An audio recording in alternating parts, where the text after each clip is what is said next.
I can tell you right now, I know what the comment section is going to be. It's going to be, please get a new mic, Black. Let's start a Kickstarter for Black's microphone. Let's start an Indiegogo. Let's do Why does Twitch Black sound donations. like he's deep throating? Why? Right. I already know. It sound that bad? Yep. Coming through and acting wild. Y'all commercial niggas better have a coke and a smile. I conversate with many. It's time to begin again. Forgot what I already knew. You hear me, friend? Illuminati want my mind, soul, and my body. Secret society trying to keep their eye on me. What's good, YouTube? The Black Hokage here, aka TBH. And to be honest, welcome back to the Gaming Illuminati podcast. And go tell your shorty that we made it to episode 40. Rocking with me today, I got the entire squad that attended E3 with me. We got UTX JG the Don. Man, it's been a definite journey, yo. So, We got, I'm glad. I wasn't doing fucking opening statements. There's too many damn people on the podcast. I was just gonna say your name, and you were supposed to say, "Yo, you fucked it up." But we're gonna keep going because we only do one take. What's the name? We got Gaming Ethos. Hi. We got Mr. Moshi What's good, Nyogo? and Siggy Guns, the guy that everybody loves to say, "Who the hell is that?" Yo. But before we get into the show, just know that this podcast is available on iTunes, SoundCloud, and Stitcher Radio. If you're listening to the audio version and want to check out the video version of the podcast, check out youtube.com/theblackokage. That's youtube.com/THEBLACKHOKAGE. Bitch. Now, let's get into What the show. about me, nigga? Wait. What about me, nigga? I forgot, yo, 'cause you came in the mumble ass. I forgot to put you in the notes, yo. I forgot to add my man Black. Black is in the building. What up, Black? Major Nelson doesn't like black people. Man, you know what it was? It was your temp fade, man. It was on fleek so much it just distracted me. Like, that's what they were saying in the comments of the videos. They was worried about your temp fade. True. What's the name? So let's get into the show. We finally get to do our E3 discussion. We had to postpone it because JG decided he wanted to move to the middle of nowhere, but we are ready. So let's kick off the show by just giving our general thoughts of what we liked and disliked about E3. Anybody want to take the floor? I'll go first.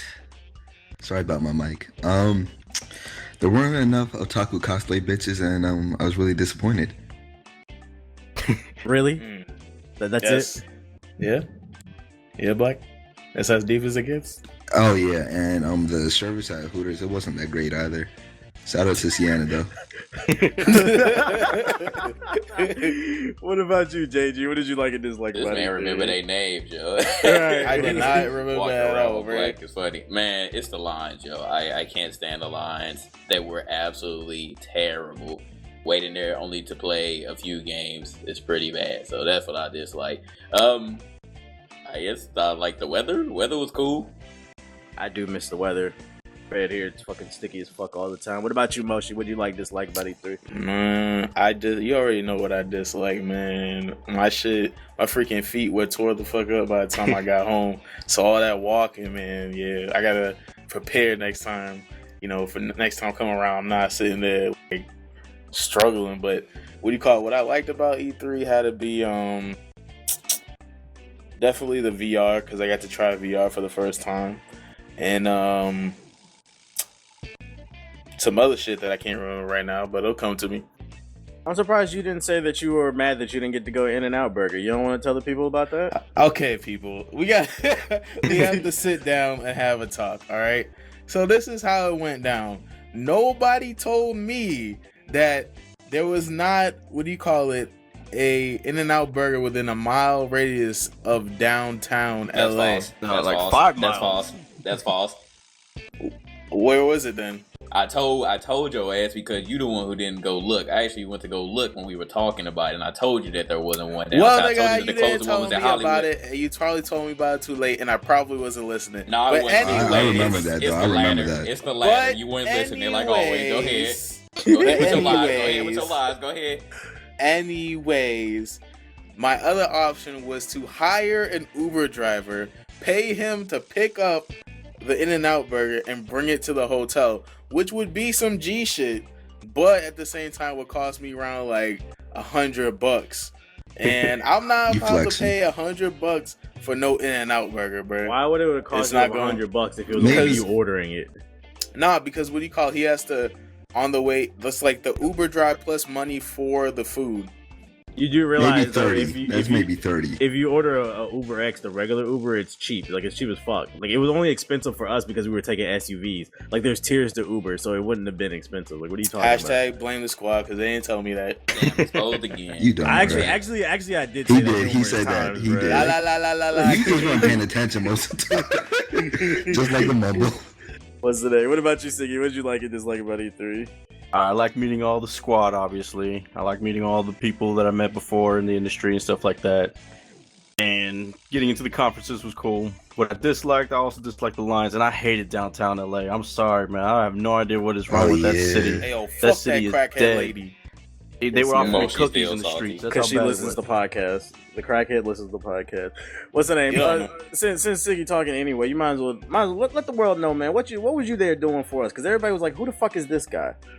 I was there repping Game Illuminati on the PR side, marketing side, trying to get y'all sponsors and all kinds of things like that. Yeah, I was let doing them some know, work. man. You was the wasn't you the former head of like partnerships for Yoush or something like that? I used to work in the Struggle Network. Two projects. The YouTube projects. Yoush was Big Snacks is my man. He taught me a lot. I just wanted to pass some of the knowledge to you guys. There you have it, folks. What did I like and dislike about E3? I hated the lines. I did not like the lines. I liked how friendly, like pretty much everybody we met was pretty friendly, which I liked. Especially the indie developers, they were very humble and they were very happy for you to come over and talk to your games. We met some cool people in the press room. Like for the most part, everybody was friendly with us, man. That was kind of the part that threw me off. So that was dope. But overall, E3 as a show, what would I give it overall? I'd say maybe like a B-. I would say overall as far as like announcements and games and stuff. And since we're talking about games, we might as well move into that Microsoft section. And so let's talk about what they announced at their conference. And then we'll go around the table and we'll give each conference a grade, I guess. So for Microsoft, one of the first big things that they announced at their conference was backwards compatibility. You'll be able to play pretty much any 360 game on your Xbox One. But the catch is the developers of those games have to give the green light. So not every game is automatically just going to become backwards compatible. They have to give that green light, say, hey, we want our game to be able to play it on Xbox One. And this backwards compatibility will come in the form of a patch. If you're wondering how that's going to work, I think it's supposed to come in the coming months. But I think the most interesting thing about this backwards compatibility, I just woke up. Yeah. Hey. The most interesting thing about the backwards compatibility to me is I feel like Microsoft exposed themselves low key, because didn't they not stand on that stage when they first announced the Xbox One and said that backwards compatibility was not possible? And not only are they saying that it's possible, but they're like, oh, we're just gonna patch it in. Like I would have thought that maybe they were gonna release a new Xbox One that would be backwards compatible. They said, oh no, we're just gonna patch it. So somebody's lying here. They dropped the ball too. Yeah. They might as well wear the white flag. I mean, honestly, because why? What's the incentive to do that, knowing that remasters are like the thing right now to make money? You know, Call of Duty's not gonna let them have their games. They're gonna remake it. And the sad part is Digital Foundries did some tests on backwards compatibility. Like they ran Mass Effect 1 on the Xbox One, and it was running at an average about 19 frames per second versus 30 frames on the Xbox 360. So from what we're seeing right now, the backwards compatibility is not even working that well. The games run better on 360 for whatever reason. Anybody excited? You guys want backwards compatibility on Xbox? Moshi, JG, Ethos, Black? I don't need that on an Xbox. Never have. We don't need that on PC. I'm so straight, man. Microsoft lied just like they did with the Kinect, so I'm already not impressed. I felt like that would have been a great launch feature, but how many years? We like a year or two into it? Nah, bro, you kind of late. Late. I feel lied to. Like, I don't need it now. Hopefully, you guys should be producing the games that would keep me interested in this new console. I don't want to play games that I played in the past again. It's 2 years too late. They are. That's what it was. They're way too late, because anybody that's playing those games already on the 360, they haven't bought the Xbox One. So why would they want to buy the Xbox One now to play the game they've already playing? Or even if they did, those communities for the games are dead. Like, at least multiplayer wise, you can get a few good single player games in, but we're trying to do that. Interesting. Well, since we're talking about interesting games, they did do a stage demo of Gears of War 4. I forgot how long the demo was, but from what I watched, it kind of seems like they're going with a more horror theme for Gears of War 4. It was like the stage demo had like some stereotypical like blue-eyed, blonde hair, white guy, typical bro guy, and then it had some girl, and I don't know, like they were just kind of running around in the dark. He got goo all over his body. Was anybody impressed with the Gears of War 4 stage demo? Mm. I don't care about the multiplayer, so whatever. Man, I'm a huge co-op fan, so I'm probably gonna get it regardless. I'm gonna play the game. Don't get me wrong. I mean, obviously it's anticipated. You're waiting for it, but it's at this point it's been so long. I don't know if I'm excited about it until I get it. I mean, me being a Gears fan, I'm going to want to play it, so that's it. But I'm not like, oh my god, it just looks amazing. It's Gears, and I like co-op, so. I feel like they ran that series into the ground after Judgment. Kind of the same with Halo. Like, I just lost all type of hype for both those series. I mean, it's cool that they're coming out, and hopefully they stick to their roots, but I feel the same way. Go ahead. No, go ahead. I mean, it's a little different for me because, like, confession time. Like, I haven't played a Gears of War before, like any of them. Mainly because, like, when Xbox 360 was out, I was mainly on the PS3. But being like new to the whole franchise is like, I mean, it could be cool, like just jumping in real quick. But like, my thing is like, I would only play if it's on like PC, like they announced. But that's just me. Gears 4 is coming to PC. They didn't say that. Know. Yeah, we don't know. Say that. Did it? But I he was saying. The remaster. No, the remaster. Yeah, okay. The one remaster. Well, that Exposed. shut up. When the remaster makes its way onto PC, I think I'll give it a try. But like I said, there's like just Microsoft in general, like their whole press conference.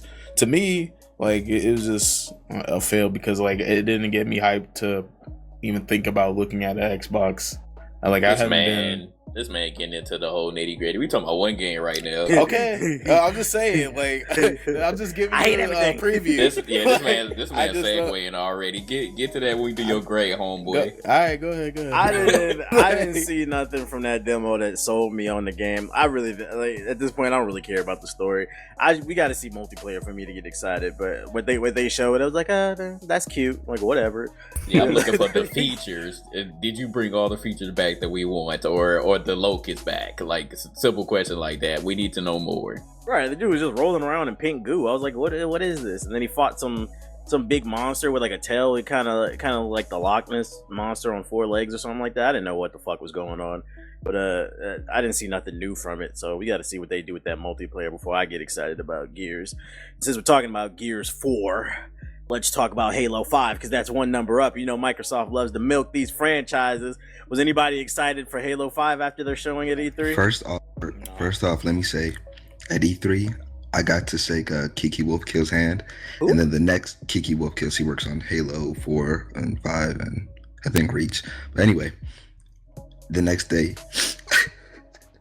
while we were in the hotel room, I was informed that Halo 5 is gonna have microtransactions. I can't do it. Oh yeah, I forgot about that. Yo, that's a good thing.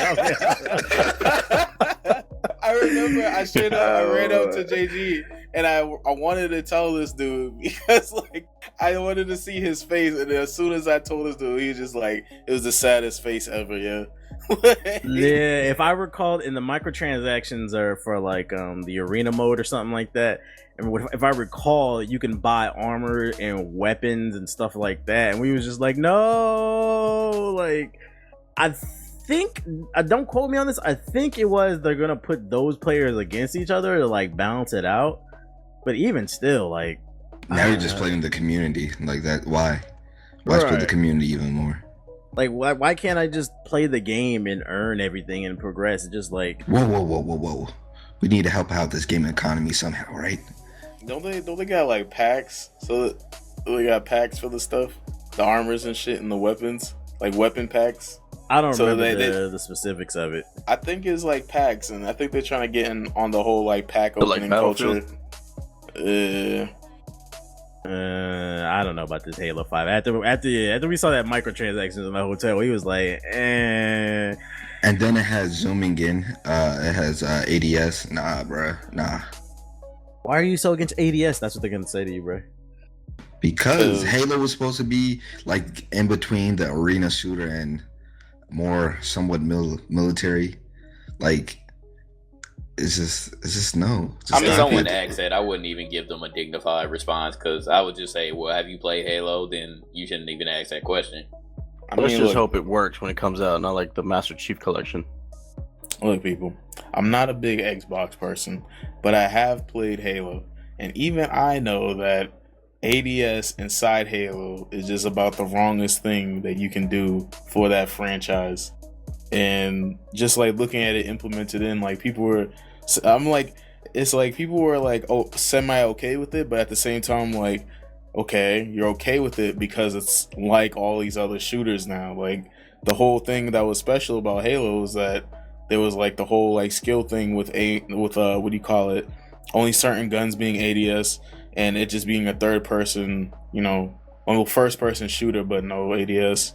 And I'm just like, you take away what's special about the game. Like with Halo, opposed to like a lot of other shooters, it has verticality. Like certain weapons can kill you in like 4 shots or 3 shots, and other guns it takes an entire clip. And it's like now you're just making Halo.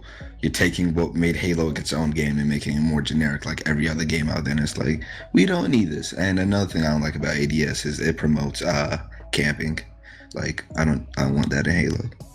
But the counter argument from people who actually like it, they're going to be like, "Oh, it just makes it fresh. It makes it new. It makes it hip. We're catching up with the times." What would you say to those people? Gears of War Judgment. Community hated that one, and we saw how quickly that one died. I'm still on. Oh, go ahead. My bad, Siggy. No, I was gonna say Ghost in Advanced Warfare. There you go. I'll say that to them. I would say I'm still on the fence about Halo 5, but if I had to lean a certain way, it would be off the fence because it's microtransactions, and then they're changing core mechanics and stuff, trying to make it a little bit more casualized. I don't know about this game, man. I don't know about this game. What about you, JG? I was already off the fence. When we saw that little Twitch reveal trailer thing, made a whole video about it. I was pretty upset. So I'm still really not impressed after seeing the extended gameplay trailer. It looked alright, but I'm still just saying, I don't know. Especially the microtransaction, they really just rubbed me the wrong way. 343 Studio, we already knew this was coming. Halo 4 was okay. It didn't like extremely piss me off, but Halo 5 just might. What's the name?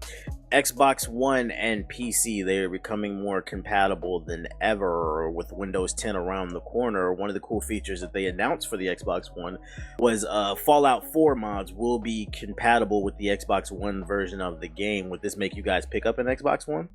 No. Make me more inclined to get the PC. Black Ethos. I'll let Ethos go. On PC. I just don't get it. Like, you already know Microsoft's going to curate which mods can make it, so you're not going to get every mod that PC has. So I don't see the purpose of it.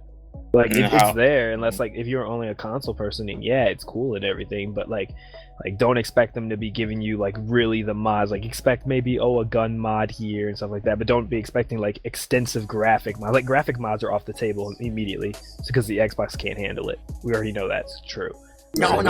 It's like break your Xbox One if you like, try to they're put it on not gonna let you put anything on that console that's going to change performance. It's gonna be purely cosmetic stuff. So, and maybe if you're lucky, maybe like some quests, missions, and stuff like that. But don't expect anything that's gonna make your game look like with EMBs and stuff like that PC had. Like, I think people are really like hyping it, but they really don't know. Plus, we don't know if this is gonna be, even though they said it's free, we don't know if this maybe just how they're gonna Bethesda sliding in paid mods again. I was just about to say that. Doesn't work on PC. Let's see if those console people will fall for it, because console people are more susceptible to bullshit.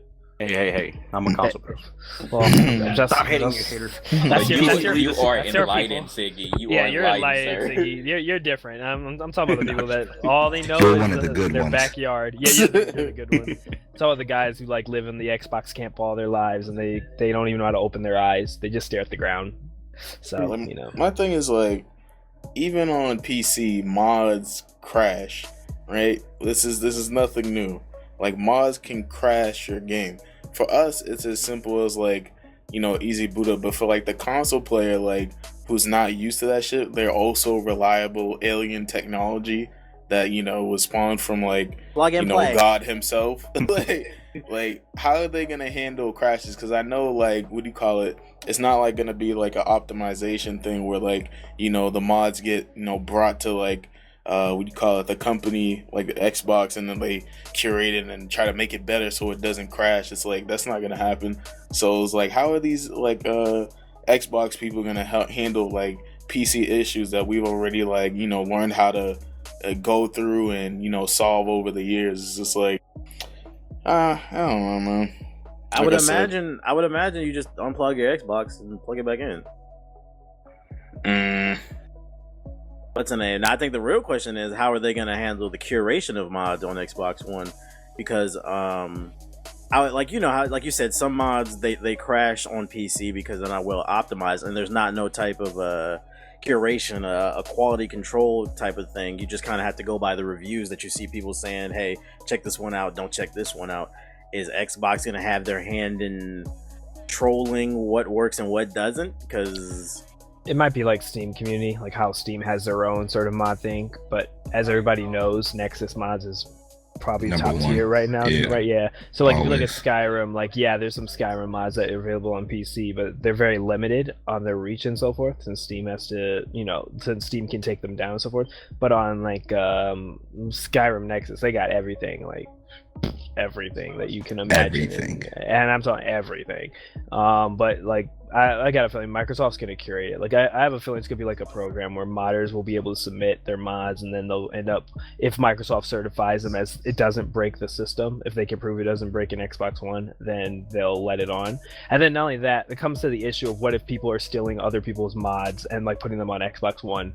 Like, then it comes like a whole like copyright thing. Like, what if some modder takes some PC mod that he didn't intend for Xbox One and he brings it to Xbox One without the modder's permission? That's another thing. So there's a lot of variables that we have no clue about right now. I think it'll be interesting. I agree with Ethos. I think it's just, like, I wouldn't get your hopes too high if you have an Xbox One. I feel like it's just gonna be skins and shit, because I feel like it's just so many different ways they could fucking brick your Xbox because like the graphics mods and shit doesn't work. I wouldn't get too excited about it. Kind of wait and see about it. So basically, it's a cluster, but we're gonna have to see what this whole Windows 10 integration will bring to the Xbox One. So, God, the X12 washes my car. I think with Microsoft and Windows 10, it's gonna be. I want to see more crossplay, if anything. And definitely. That'd be my biggest thing. But it's like, as far as did they say Gears of War is gonna have crossplay between PC and Xbox? No, they didn't say that. I need to call my Xbox friends faggots. I want to see crossplay. That's the biggest thing, and hopefully, like, I don't think like for them promoting the features for Windows 10 and Xbox, it's like there's nothing they can really say that will bring over PC players to console. But I feel like they may inadvertently do the opposite and bring console people to PC. Like, you know what? If I can do this on PC, why not just make a PC? Exactly. The Xbox Games for Gold thing is already pissing them off, since it's going to be free over here, because they know better than to try to charge us for using their service. So that's already, they like, well, what the hell? Why do I even have this piece of shit Xbox One? Why not just get a PC now? What's the name? Another thing that's compatible, well, not compatible, but comparison to PC that they announced for the Xbox One was early access games are coming to the Xbox One. So you too, Xbox One players, can now play the never-ending Daisy, the never-finished Daisy, and all these other shitty survival games that we have on PC. All you guys can have that shit. You guys want some early access on Xbox? I feel like that's a horrible idea, because the system isn't even perfected yet on PC, as we clearly can see, because they're a year and 6 months into early access with Daisy. So I feel like let's get a working system, or if Xbox does do it, they need strict regulation on it and be like, look, your game needs to be finished within like 10 months or a year, or we're cutting you off. My thing is like, we just got defense against early access shit, and that's like through like Steam refunds, because if like that shit's trash and it's just complete garbage, you can, you know, refund that bitch and they'll get the message by losing money. My thing with the Xbox people is like, yo, it's like you buy that shit and you're screwed. There's no refund system, at least. Yeah, I don't think Xbox for like digital stuff. Let me say Only from the comment Australia. section right now. They said, and this is, I'll play devil's advocate. They said that I'm gonna say that it's gonna end up better than PC, because this is one of the things. While PC has freedom, this also does lead to the lack of curation. But on Xbox, since they're a company, they've stated that they're going to curate which ones will make it into this program, and they also stated there's a pilot flight program with it where 7 days you can play it for free, or you can play it. You can either play for free or you can play it. You can play for free for 7 days. And if you want to continue to support the project, then you can pay to keep playing it. If you don't, then you just drop it and you got to pay to play it, to continue playing it. So essentially, they're giving you a free test ride. Right. So PC doesn't have that. I mean, think about it. Until recently, we had no way of protection against early access. I mean, we got fucked. I can't say how many early access games like Grav and Nether and so forth that we got. And we just, essentially, we got fucked over by them. But now, like, because of Steam refunds, that's our safety net now. Xboxes, they're going to prevent it from even hitting there. So if everything goes right, they might actually end up with a better curation than us. But again, the thing with curation is, while you can protect the consumer more often, again, you got to know who's the person that's making the shots. And not only that, like, because you're doing curation, it's going to take longer now for you to get new games on that system. I'm calling it right now, bro. That system does sound better, but this is what's gonna happen when early access comes to Xbox One. You remember when earlier this year H1Z1 came out, and that was the hypest fucking game on Twitch, on the internet. Everybody was talking about you and me were trolling. We trolled Abel. We troll. And what happened within the first week of that game launch?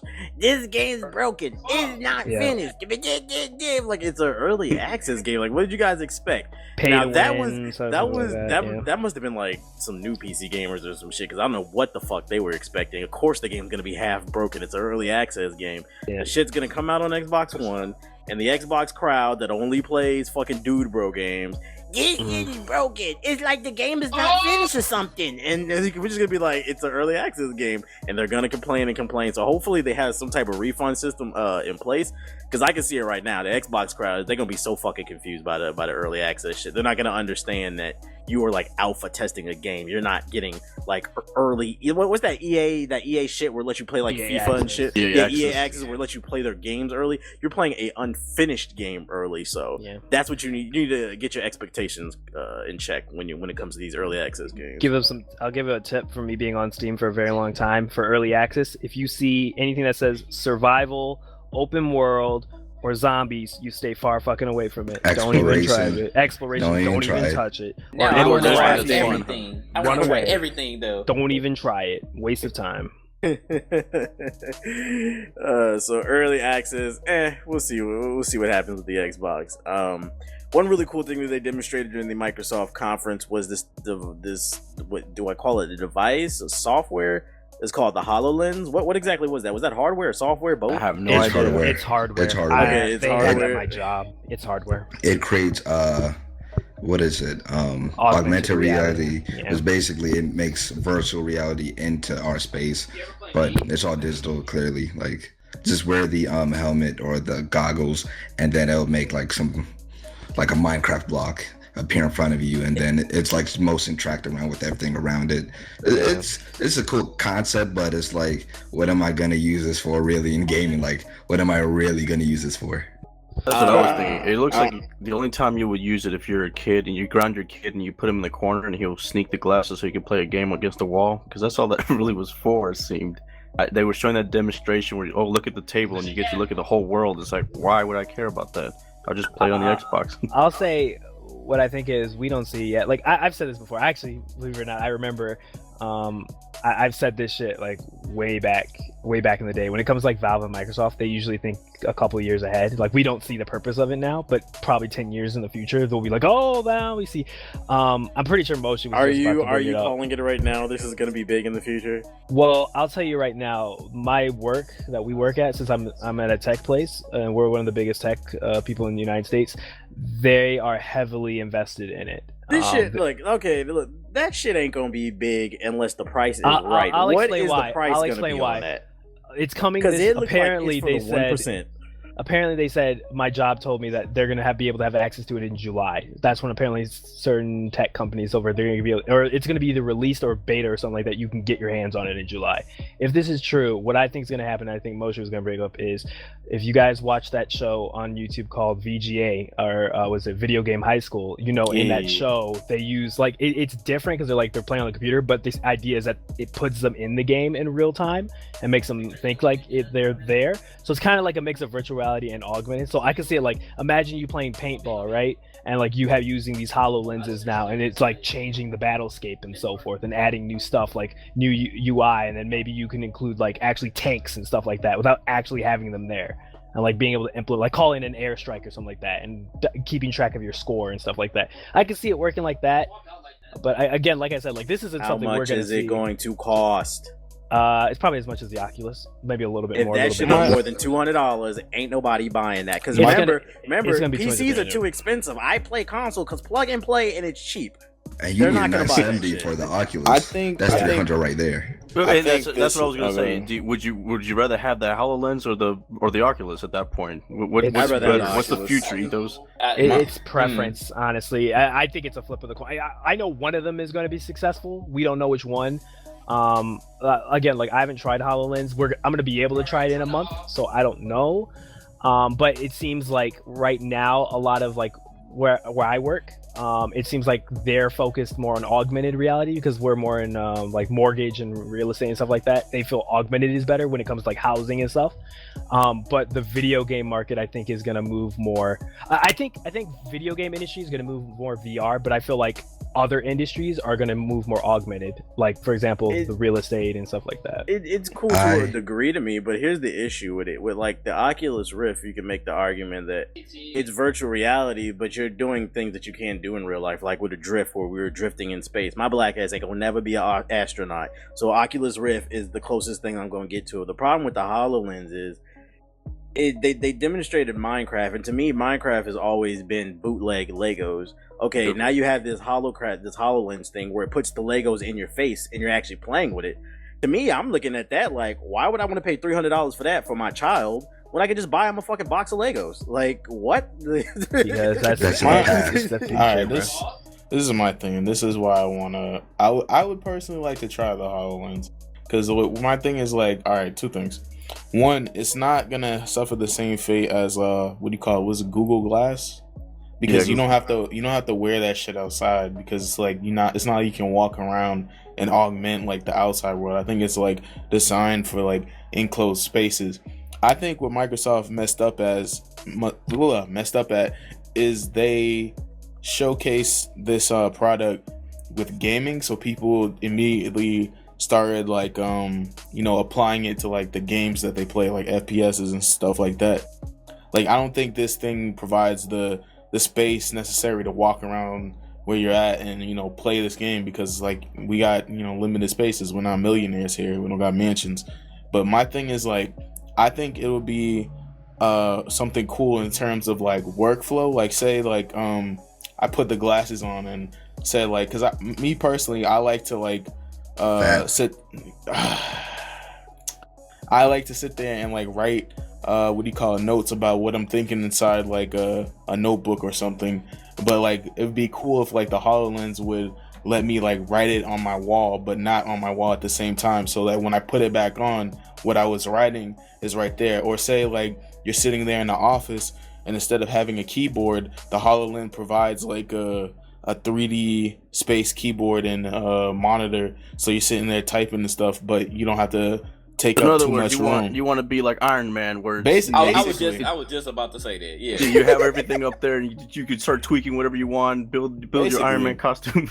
I could you're thinking too much, man. You're I'm too much just saying, about like, it right now. if it was, it'd be cool because, like, think about it. You sitting there, like, you could be Nervous. edit on the It'd be on the cool if I left woke wall. up to a blowjob every morning. That don't mean it's gonna happen. Like, what are you I talking mean, about? of course, there you go. Of That course, is of course, exactly it's the point of it, gonna right? be- Yeah, I that want to know what mentality. the porn is going to be like with this thing. Is it going to be augmented reality? Now we're hitting Oh, the hard man. hitting. Dang. No, I'm But I just mean- saying, think about it like on your practical uses. Like, what do you call it? Say you're editing like a video on like your entire left wall of your room. No, I can that's not see practical. doctors That's not using practical. it, like Doctors. showing you Yeah, I mean- X-rays and stuff. I get what you're saying. It could lead to something else, but this is Microsoft we're talking about, and look what they demoed. I don't think it's going to have those functions. I get what you're saying. Yes, the Iron Man stuff is cool. It's very cool. And then I understand what you wanted to do, but if we're talking about games and games alone, And bring we know that you practical. like. I We know that you like Minecraft. I just want to be understand. Iron Man so bad. I got you, man. I know you like Minecraft and stuff, but I have to see more. It could lead to those possibilities. That's so, why I like, said I just want to try it. I don't want to like shut it out because if it They could should've let me do demonstrated some better Iron game, I Man think. shit, hell yeah. It's a very cool concept, but you know they want to milk Minecraft if they bought it, so they want to Yeah. show you that it works with that. I ain't I- gonna play Minecraft on there. I feel like I said this before, but with virtual reality and this augmented reality, that these are great concepts. Like for regular consumer use, they seem all right. Like I wouldn't sit there like 3 hours and like play World of Warcraft, but like what I would do, I would actually go to like a virtual reality arcade and try it out in a space with other people around me, and I feel like it's going to be in the future better suited for large social gaming opposed to a hardcore gamer that just like sits in his room all day. Like I feel like it'd be like Dave and Buster's but all virtual reality. That'd be a more feasible concept, but I just can't see myself walking around my room, hey, a boomer or whatever in Minecraft, let me beat it with a diamond sword.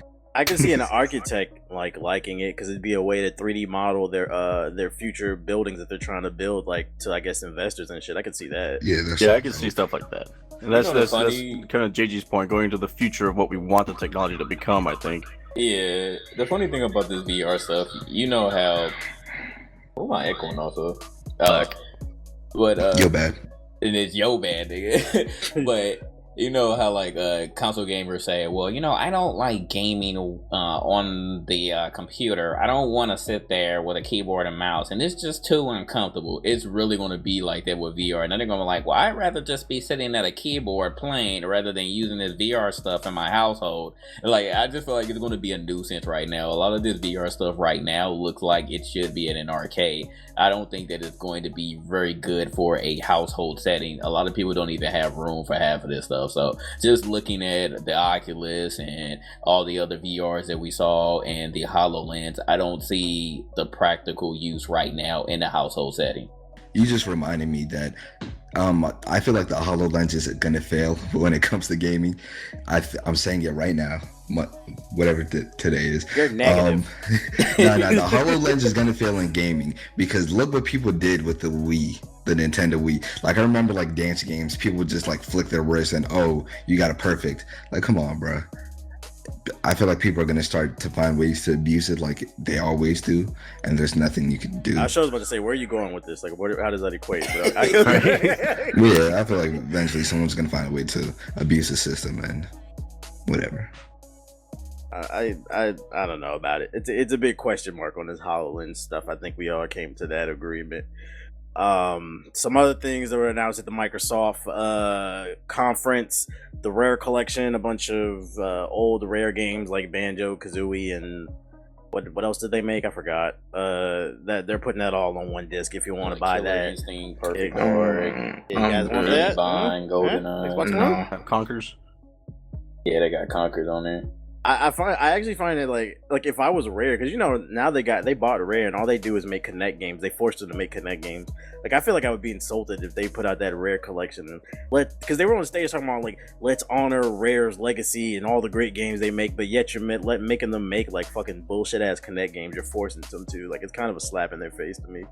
What's gonna happen to the HoloLens? They're gonna force people to use it to try to get it. Watch. You can pet a tiger in real life now. Yay! What's the name? The Xbox Elite controller was announced. Doesn't that shit cost like $3,000? What does it do? Like 100 or something. 100. $3,000. I think it I'm has not like gonna a lie, new I whip didn't see around it. it. It was What's a so direct special shot about at it? Scuff. It's a Scuff controller, to be honest. What does It's Scuff controllers do? 150. I'm not a faggot. Scuff, What do they do? Scuff controller. Scuff controllers have they have different button mappings, like they have triggers on the back, so it just gives you more options on where you could put your custom button mappings. They also have different things, like you can change the D-pad, you can change the thumbsticks, little things like that, and then of course the cosmetics. So that's really all that it is. How much did they say it was? I know it was like 150. 150 for it. Yeah. Let me tell y'all something about this. All you fucking console only gamers, because we play console too. If you buy this fucking Elite controller and you sit up there and say you don't have money for a gaming PC, you's a motherfucking lie. Because you spent $150 on some bum ass controller with some special thumbstick. You can shut that shit up your ass. No, hey, check it out. Mouse. No, check it out. It's gonna be the new terabyte Xbox One, right? With the two Elite controllers, because everybody has to have two controllers, and they buy that HoloLens. How much money is that? Bro, that's easily like $1,000. But he don't want to play PC though. And this is coming from our residual console gamer right here, Sig. There you go. Y'all funny, bro. Y'all need to wake up. Rise of the Tomb Raider gameplay. They showed that at E3. She walked through some fires. She climbed some walls, and she moaned and she grunted. Girl power. Y'all liked it? Gonna wait 6 months until it comes on the PC. Exactly. It ain't nothing. Have you I'm noticed the excited, theme though of when we talked about Xbox conference so far? It's like, nah, right? That's what I got. They just kind of slid by, is what they did. They just showed up.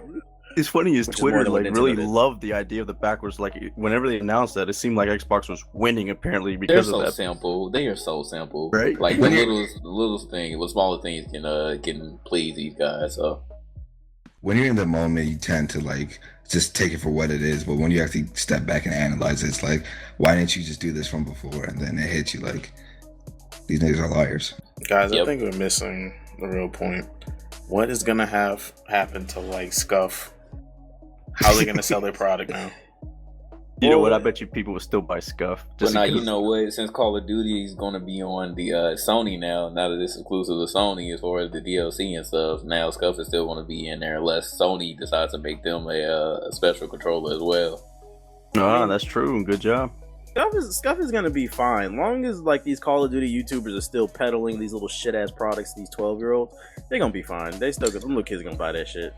As well as Twitch streamers, so they know how to market at this point. You know who to pinpoint to sell your product. You gotta remember, they're not trying to appeal to us. They're trying to appeal to the 9-year-old who called you a faggot last night on Xbox Live. Those are the kids they're trying to appeal to. Mom, I need this $200 controller. You do bring a good point, JG, about the Sony stuff, because that almost makes that controller worthless for Xbox, because that would have been the reason why to get it, right, for competitive gaming. Exactly. And then again, I don't know if they're going to allow their controller for competitive gaming as well, because technically I don't even think they allow Scuff controllers right true. now. Yeah, so that's considered cheating. They probably would have got that that would have been the workaround. It's an official Xbox controller, so they probably would have allowed it. Probably the gamers were excited about it, but then whoops. Yeah, now that you're a Sony, so exactly. Hey, I'm gonna raise my hand real quick. What does Scuff even do? How you raise your hand in a podcast? Hey yo, These people can't hear. They can't see you, bro. Can I talk, please? Can I talk? what is it? What does it even do? It's literally you can literally map your buttons how do I call it? How do I say you can make it to where you can push shoot in the back of the controller. You're just like a little so you can customize the controller, Exactly. Well, you might as well just become a PC gamer if you want to customize your controls. No, that's too expensive. You're right. $150 controller. Don't gotta pay my rent. Whatever. Let's go around the table. Ethos, what do you give Microsoft an overall grade for their press conference in E3? B-. What? Minus. Yes. Can you explain your grade? For their conference, I Yeah, mean, why? they got out there and they did one thing. They showed games. I respect that. They showed gameplay. They showed a bunch of their games. And they showed that they had a lineup for fall. I mean, I can respect that. I mean, I'm not interested in it, but I can respect that it wasn't full of Connect and a bunch of bullshit. They just got straight to gaming. So I give them B-. I disagree. That's JG? a high score, man. JG. I will give them a C- just because they literally slid by. It was okay. They did show games, and I am interested in the Windows 10 thing. And the HoloLens thing is pretty cool, even though I can't find the practical use for it right now. So I'll give them a C-. Moshi. I give them an H because I don't want to give them a G because I'm a G. Nigga, what? But that, Was that a joke? Yo, mute yourself, nigga. Nah, but in all seriousness, I give them like a D plus because I still a hater, yo. I've never you good. Siggy, what'd you give him? I give him a C- also. I mean, to me, they waved the white flag with the backwards compatibility thing. I think Xbox is making a huge mistake, and especially since, like I said, games are going to be going remastered that route, and it's just too late for them. Any game that anybody wanted to play, it's going to be remade into the Xbox One anyway. So it was a horrible decision to announce that. I think it was desperate. It shows desperation, in my opinion. They just look desperate. So C-. Black, what about you? I would give them a C because they didn't say anything to turn me away like DRM policy or more Connect games. Yeah, at the same time, they didn't say anything to completely grasp me. And actually, one thing I really feel sorry for like Connect developers. Like they left them niggas out in the water. But yeah, they were a C. Yeah, did they even talk about Connect this year? Nah, No. I don't think so. And I just a feel year sorry for ago, him. they said you needed to play Xbox. Now it don't even exist. Connect what? Huh? I remember it was supposed to be you had to have it to play. That was the first line. Then the second line was no backwards compatibility. That's why I'm like, nah, man, something's up. All right, I'm gonna give him a C-. Listen, man, I give them a C+. I agree with Black. Like, they didn't do anything, well, besides the microtransactions in Halo. But they didn't do a lot to piss me off, but they didn't do anything to win me over. They were there. And it's like, okay, well, you didn't talk about Connect, so we'll give you a point for that. How about Nintendo's? We'll get to that. We'll get to that. You jumped the gun. Damn, 47, man. We are almost an hour in off of talking about Microsoft. Let's move on to Sony, bruh. All right, Sony, we actually went to their press conference. We were all there. Can we say that it's a little bit different going to the press conference versus watching it on a live stream? Oh yeah, Nigga, that definitely. bass. Oh It was my nice. gosh. You can feel everything, get blinded by all the lights. It was actually pretty cool. Yeah, like the bass in the music, like the way you just feel it, like it's just like it gets you hype. And I will say, for people who never attended E3, one of the reasons a lot of these people get excited and what we found out is outside of the venue where they held the Sony press conference, they had free food and drinks, and we talking about alcohol. So what Sony does is they get everybody drunk before the actual show starts. These So niggas that way, smart. when they announce The Last Guardian or something like that, everybody goes fucking crazy because they're pissy drunk. I That's know the that. insider tip. Insider Thus, tip. my opinion's the only one relevant here since I didn't go. So No, everybody else No, out there, 'cause I y'all didn't all Me and I get fell- don't drink, so y'all all fell Yeah, I under the didn't drink. influence of Sony. I didn't drink. I I don't didn't drink. drink. Oh no, I had no, some of they that just food, I they ain't gonna spiked you. lie. They injected I was you drinking. when you no, weren't they looking. did it, dog. I had So- some of that bomb ass. What was it? That chicken or something? It was a roast beef or something like that. What the The hell? teriyaki. They injected I know that the bread. teriyaki Yeah, that shit chicken, was that was good. good. That shit was I on had point. some freaking Sprite. Why do you think it was on and some point, bro? food. I had water. They They injected actually all had this shit barbecue, they had with, pizza. We just didn't even go to the other tents that they had all the food. Hold on. They had hold on. lied, yo. Before we even talk about the conference, I gotta say that bathroom in there, that shit was gay as fuck, brother. It's like there was like a hole in the ground. Every nigga just peed in. I didn't understand it. I'm not gonna lie. I've been to a lot of major cities, and that's the first time I ever seen a bathroom like that. It was that It weird wasn't. little arena. It wasn't a hole. It was like an extended tub with like a lining over it. And you're just supposed to piss over the lining. Everybody stands next to each other with your dicks all out. Like there's no to paint a picture Like, for it's y'all. There's medieval no times, cover. bruh. And they had the showcase one in the front. That was what the funny one was. Like the one where it was no wall or anything. Is as soon as you walk in, there's one right there. That shit was gay. I didn't understand it either. But let's talk about that Sony conference. So I think they opened up with this. The first game, in my opinion, probably the best game shown at E3 was Horizon. That was my personal favorite game at E3. I'm not 100% what the game is about, but you play as a bad bitch fighting dinosaurs, cybernetic dinosaurs and shit. That shit look hot. What y'all think about Horizon? Amazing. I think Black me. Baby is all that. Yeah, I was about to say Yeah, we got to see a little extra gameplay of it in one of like the closed rooms, and it was cool. It looks amazing. It looks like it plays. It looks like it, and it plays like another generic third-person game, but it's introducing a new concept of like a Reminds me of destroyed Tomb Earth. Raider. Like Tomb Raider with like Reminds me a lot of Tomb Terminator. Raider. Yeah. Yes, I feel like Terminator that. robots. That's pretty much it. Tomb Raider with I Terminator think robots. that's gonna be a really good game on my Horizon. What a fuck. Yeah, Moshe's still going with the joke. Why, bro? Two Why? for two. Okay. Oh, God. I saw that game. I was like, okay, I might have to take my doorstop off the door and plug it in for once. That's what I was about to say. That my floor heater is actually going to be used now. I might actually have to My drink start coaster. up the PS4. What's the name? What you think about it, Siggy Horizon? I thought it was a good. It looked good. Obviously we didn't get to play it, but I thought it looked cool. It looked interesting, and they needed some new games, original stuff, and that looked pretty cool. So I think we can all agree that Horizon looked like that's something finally. Greatness still awaits, but we know we're finally waiting for something good. We're probably still gonna be waiting a while. Uncharted 4, they showed that. There was a stage demo fail. The game like froze or something like that. But when they finally started getting the game running, like, what did you guys think of it? Horrible. Oh It my looked god. good. Yeah, I didn't know. No. I was Let like, Black wow, I'm speak. lost already. Let Black speak. This man said horrible. Before they fry your ass in the comments, why did you think it was horrible? Look, once again, Tomb Raider. I mean, that's completely on accident.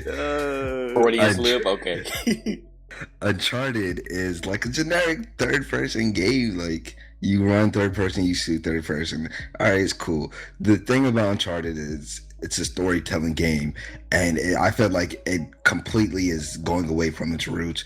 But like the demo itself, there was like a good 2-3 minutes of the guys just driving, and it's like, how come you just don't stop and go the opposite direction instead of keep going the direction everyone knows you're going to? Like, it was, I don't know, the stage demo, it just turned me off. One, because like it was broken at the beginning, and two, because there was like 2-3 minutes of unnecessary driving. Like, could you show some new gameplay, some new mechanics? I don't Maybe give a fuck a story. I don't what know. anybody says. That stage demo only confirmed what I thought about the game in the first place. It is fucking The Last of Us with no zombies. Fucking, what did I call it after the demo was over? I called it Call of Duty Treasure Hunter, bruh. Like, all it was dude going downhill in the Jeep and just explosions everywhere. Fucking Michael Bay the game. Like, it's not for me. It's not. It's a dude bro game now. It's not for me. Jumping off rooftops, punching people in the face. Like, all they needed was some dubstep, and it would have been perfect, bro. It would have been perfect. What y'all think about it, Siggy, JG, those? It was a lot of scripted events in that stage demo, and that's one thing that I didn't like about Uncharted. It's cool. I've only played the first one briefly, and I think a little bit of the second one, but I didn't beat any of the games. I didn't have a PS3 back then, but Uncharted 4, I know a lot of people like it just because of the legacy of it, but it honestly is like a male version of Tomb Raider, and it was just way too many scripted events in there. I feel like, well, are you really playing the game, or are you just following a set trail that they want you to go? And even though the stage demo, they're like, well, you can go left or right, but it's kind of really only one way. It's like if you go the other way, you're probably going to die. So they're still really leading you in a linear path. So I don't know, it was just a stage demo. Maybe the rest of the game will be cool, but the stage demo, I'm just like, it's Uncharted. I'm not surprised that any of it was scripted, because even what do you call it, the crowd reaction was scripted. Like I was paying attention to like the actual crowd when I didn't give a shit about the game, and what do you call it, every time like nobody gave a fuck about the game, there would still be a little bit of cheer, but I never saw anybody cheering. So then I listened really hard, and some of the cheers were coming from like the actual sound system. So I just said, you know what, I don't give a fuck about this game. I'm just gonna focus on breathing in between trailers. What? I'm gonna need you to stop, bro. You just know. What do you mean breathing in between Like trailers? the sound, like the freaking sound system was so intense that like, What are you talking about? Like the bass was so intense, yo. Get your man, dog. Get your man, dog. I already told you get yours, dog. Rest in peace, nigga. You about to get roasted. I'm hollering, bro. What'd you think, Ethos? What'd you think of Uncharted 4? I hold my opinion until I get to play the remaster. The co-op. This guy. But yeah, that's something I tweeted. co-op. I just tweeted out. I was like, so this is game's four entries in, or 5 technically because of the Vita game, and you're telling me like they haven't innovated anything at all except made bigger set pieces. I'm like, why isn't there like no open world or free roaming option yet in this game? I think that's something. Well, the first nice one was for more Uncharted. like that, though. Shit. Like I said, I barely played it, but from everything that I've seen, a lot of people playing the game, it's over, and I've been watching some campaign missions. It just seems like they just put a new coat of paint. They changed the story around, and I don't know. It just looks like Tomb Raider, just a little less interesting. I mean, at least when you play as Lara Croft, you get to look at her ass while you playing. But I mean, like you don't want to play. Those like as virtual fucking- bitches confirmed. Wow, Ethos, okay. I'm just being honest, okay? I'm just being real. Like, you want to look at this grown ass man running around shooting you? Like, be my guest. I'm just joking in case there's some people really take it seriously. But you know, I just find Tomb Raider more interesting. I don't know.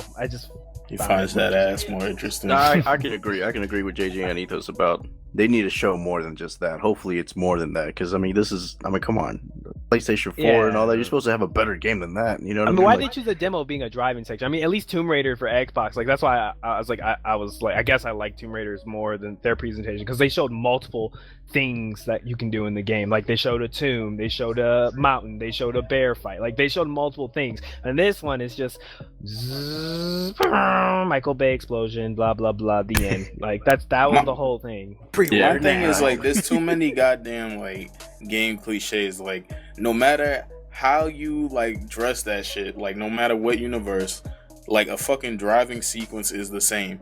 When a shooting sequence where props are like, you know, set up so that it can provide cover for you are the same.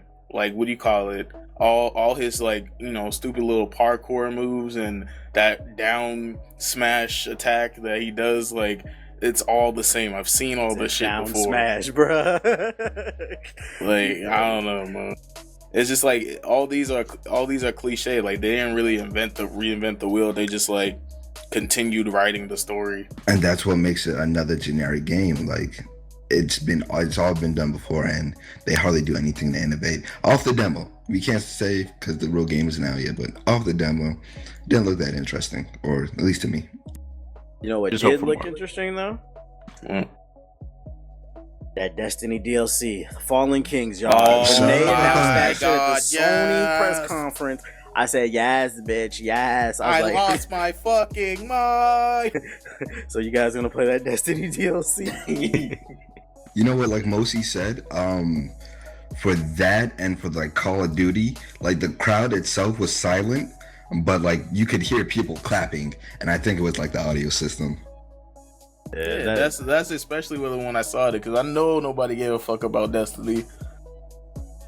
It's funny. I was watching it from the actual the YouTube, and when I was watching it, when they said, and the dude came out and said Destiny, like it just sounded like the room just died for a second. It was like, Yo, I turned into Kanye West that night.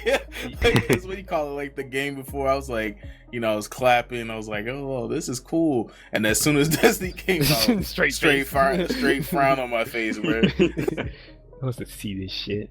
Well, nobody gave a fuck about Destiny, but there were a few surprises at the Sony press conference. One of them being The Last Guardian, the game that everybody thought would never come out. They announced that is finally coming. Judging by the gameplay we've seen, I don't get it. Like some little kid rides a dog, cheap thing, and Oh then my God. he saves them, and I I don't give understand a it. shit about the story. It's I'm gonna just be the, 100, bruh. I fell asleep. Black knows, but I think Black saw me. I fell asleep when they showed it to us inside of Sony's thing. I legit fell asleep. I'm not gonna lie, like I started out off too, but like my thing is like I don't care about the story. I was just more impressed with like the technical aspect of it. I'm gonna be honest. I'm gonna be the first one to say this. They are gonna have to completely work off of nostalgia because that looks horrible. It looks you outdated. can find me in the comments, but that gameplay is like a puzzle. It's a puzzle game, but there's no talking. Oh my god! Yeah, they said there's no talking. They don't talk English. No talking. They go. Oh my god! They do Sims talk. Sims 4 talk. Yes, oh my god! It's annoying as shit. Like you can't deny, like unless you're a straight fanboy of the other two, which Shadow Colossus was awesome. It was amazing. They said that this game is gonna be a lot like ISO, which was one before, which a lot of people didn't play. Is that how you pronounce it? I thought it was called Eco. ISO, or it's called it's ISO. Ico. Janae, ISO is a file off a disc, nigga. What the fuck? It's one of the two. Either way, I've heard people call a couple things, but I tweeted it out, and some people were mad at me for saying it, but I was like, this game is nostalgic trash. Like they're just gonna hype you through this nostalgic and sell it to you. I feel like for its time. It's an interactive story. For its time, it was probably good, like the Dragon Ball Z series. For their time, it was good, but not now. They need to update. Like it feels like this game was so pushed behind that they originally designed it to come out back when the PS3 first came out, and just due to whatever happened, they had to delay it this long. They kept the same mechanics. They're like, well, we're so far in development, we can't change the mechanics. So, bet you that's what happened. Like with this dude bro audience, it's not gonna hold their attention span. They're gonna be like, oh, what is this? I heard a bunch of great reviews. Oh, this shit is trash. I hate it. It doesn't play like anything I thought it would play like. Yeah, the only people who will like it are the fanboys who like ISO, who've been waiting for it for like over 10 years. But I'll tell you right now, that will not be a commercial success. I don't even want to try. After that shit, I don't even want to try it now. Like I was hyped, like off the hype of people. I was like, oh man, like when I heard it was announced, I was like, oh, it's gonna be awesome. Then I saw the gameplay at E3 and the Sony thing, and I fell asleep. I was like, this is what y'all really hyped over. I'm like, that's all they showed. I was like, no thanks. I'll wait until I see more. My thing is, like, at least in Zelda, we got, like, the little thing saying, hey, listen, and it was, like, freaking annoying as fuck, but we got that. I mean, in this game, like, it's, like, you're solving puzzles, and it's, like, he's speaking, like, some foreign language that you don't, it's, like, hit that way, cat, kip.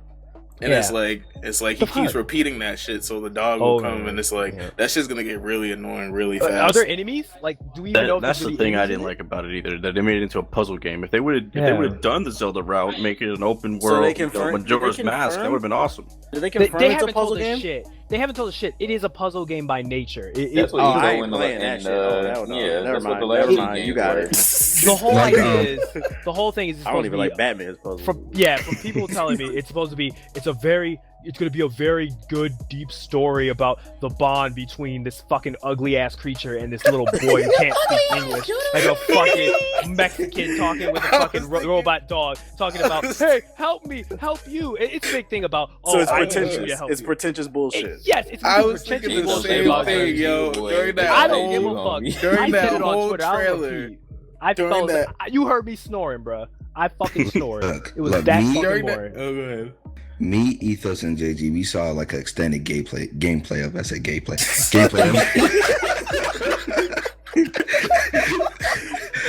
Man, it did look like some gameplay, but like real time, like it was like there's games where it's like, okay, I could enjoy someone else playing it and just watch. Like I wouldn't even watch that shit on YouTube. Like it just looks boring. Like.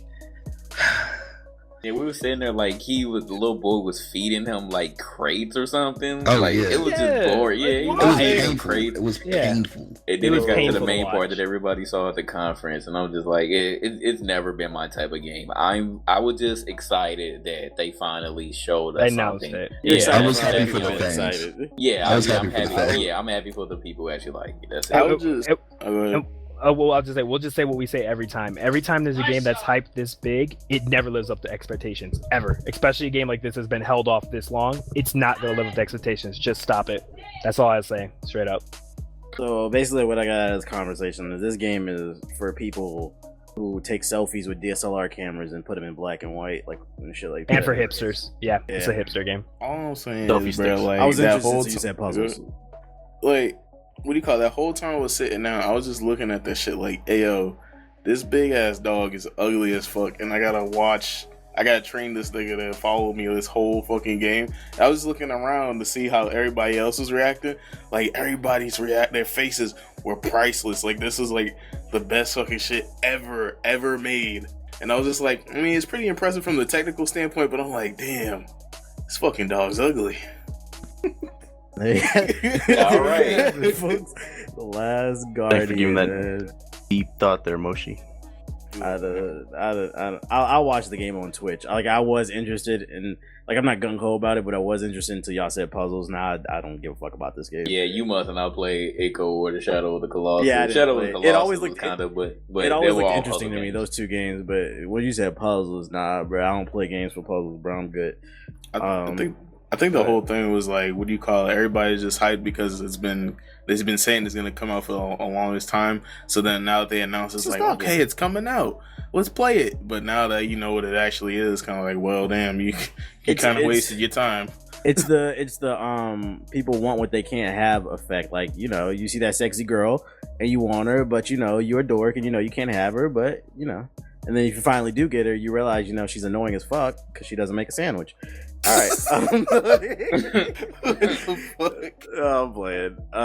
What's today? Let's see. What else did they talk about at the Sony press conference? They showed Black Ops 3 at the Sony press conference. They did the co-op demo. I'm not gonna lie, I nodded off at that part. Like, that shit put me to sleep, bro. Like, what did y'all think of Black Ops 3? Everybody, it was the deadest of silence. That's when you could really appreciate the, what do you call it? The speakers like added cheering. It was just like the deadest of silence. We were like, David Vonderhaar, what the hell are you doing here? And I remember I was talking to y'all earlier, and I was saying that Activision and Call of Duty have gone so big that they usually do their own separate little conference, but they came here because they wanted to tell everybody that they moving over to Sony and they're going to give everybody exclusive DLC and stuff. So I understood that. I'm not going to lie though, the co-op looked okay. Like, it's not anything that I'm like, oh, I want to go out and buy it, but the co-op looked How much would you pay for that co-op? How much would I pay for it? $20. Probably 30 or 40. 40 most. I'll say as a person. Don't watch 60 plus Yeah. DLC. Who you playing with? Because it ain't me. Me and gonna be you said we black. buying it. Me and you said we buying it. I'll It's say gonna since be I me. actually got a chance to play it, what they showed I feel was very bad representation because they cut off a lot of stuff. Like, it looked like from the trailer they showed, like you were just running around shooting a bunch of stuff.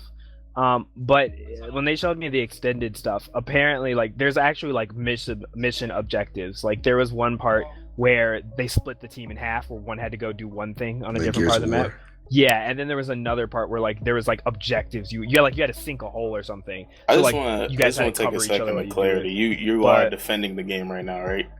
I'm saying it was misrepresented. Damn, I'm sure not. it's God to you, bro. No. That shirt, bro. That shirt. I'm not. I don't care what the Hey, you name had the is. shirt Just on. latched onto you like the I- mask. I'm not trying to defend it or something like that. I'm just being honest from what I saw. I mean, I'm not trying to distort it or act or just try to hate on Call of Duty or something. I'm just gonna be honest. Like, that's what I saw. Like, Don't lie. It's because you there's got the more shirt to from it. them. You got to be loyal to them. Well, I They like did the game of the clothe you. shirt. The shirt was very comfortable. It was a nice cotton pick from my ancestors, so you know that was very nice. Wow. But yeah, like I said, like, but the co-op, like I said, like the co-op from what I saw, it's nothing special. But I mean, it's like Jay. Well, I agree with JG. I'm not playing that game. Okay, Yes, I'll you wait are. till Yes, I'll you wait are. till the free weekend on Steam. You're gonna play the beta. As and the you're console like, player this here, isn't bad.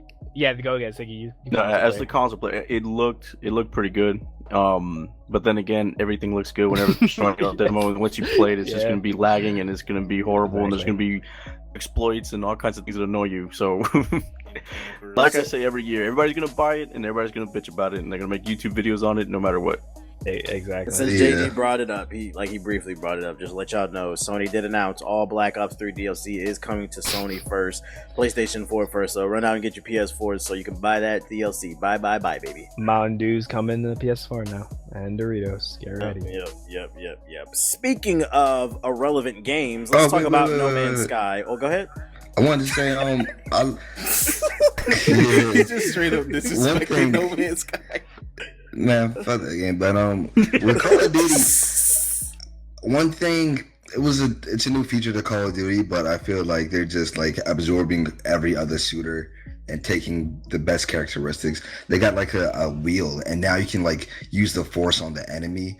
If like, you don't it'd be get a all the weapon way the wheel. fuck up out of here with that shit. I'm just saying that it's like I feel some type of way about that. It but is. It When I looked played interesting, but it's like you're just like taking elements from a bunch of other games now. Like, I feel like especially with Black Ops 3, like straight up, like one biggest thing is Vondahar's been on the record, and I know I actually have some people I follow on YouTube who actually played with him. He's a huge Destiny crackhead. Like he really likes Destiny, and when I was playing the game, there's a lot of things in that game that are inspired from Destiny. Like from a game design perspective, you can tell he was heavily influenced by Destiny and Crysis when he was designing the game, and Titanfall. Those are the three. Yeah, they're running all those now. And Homefront.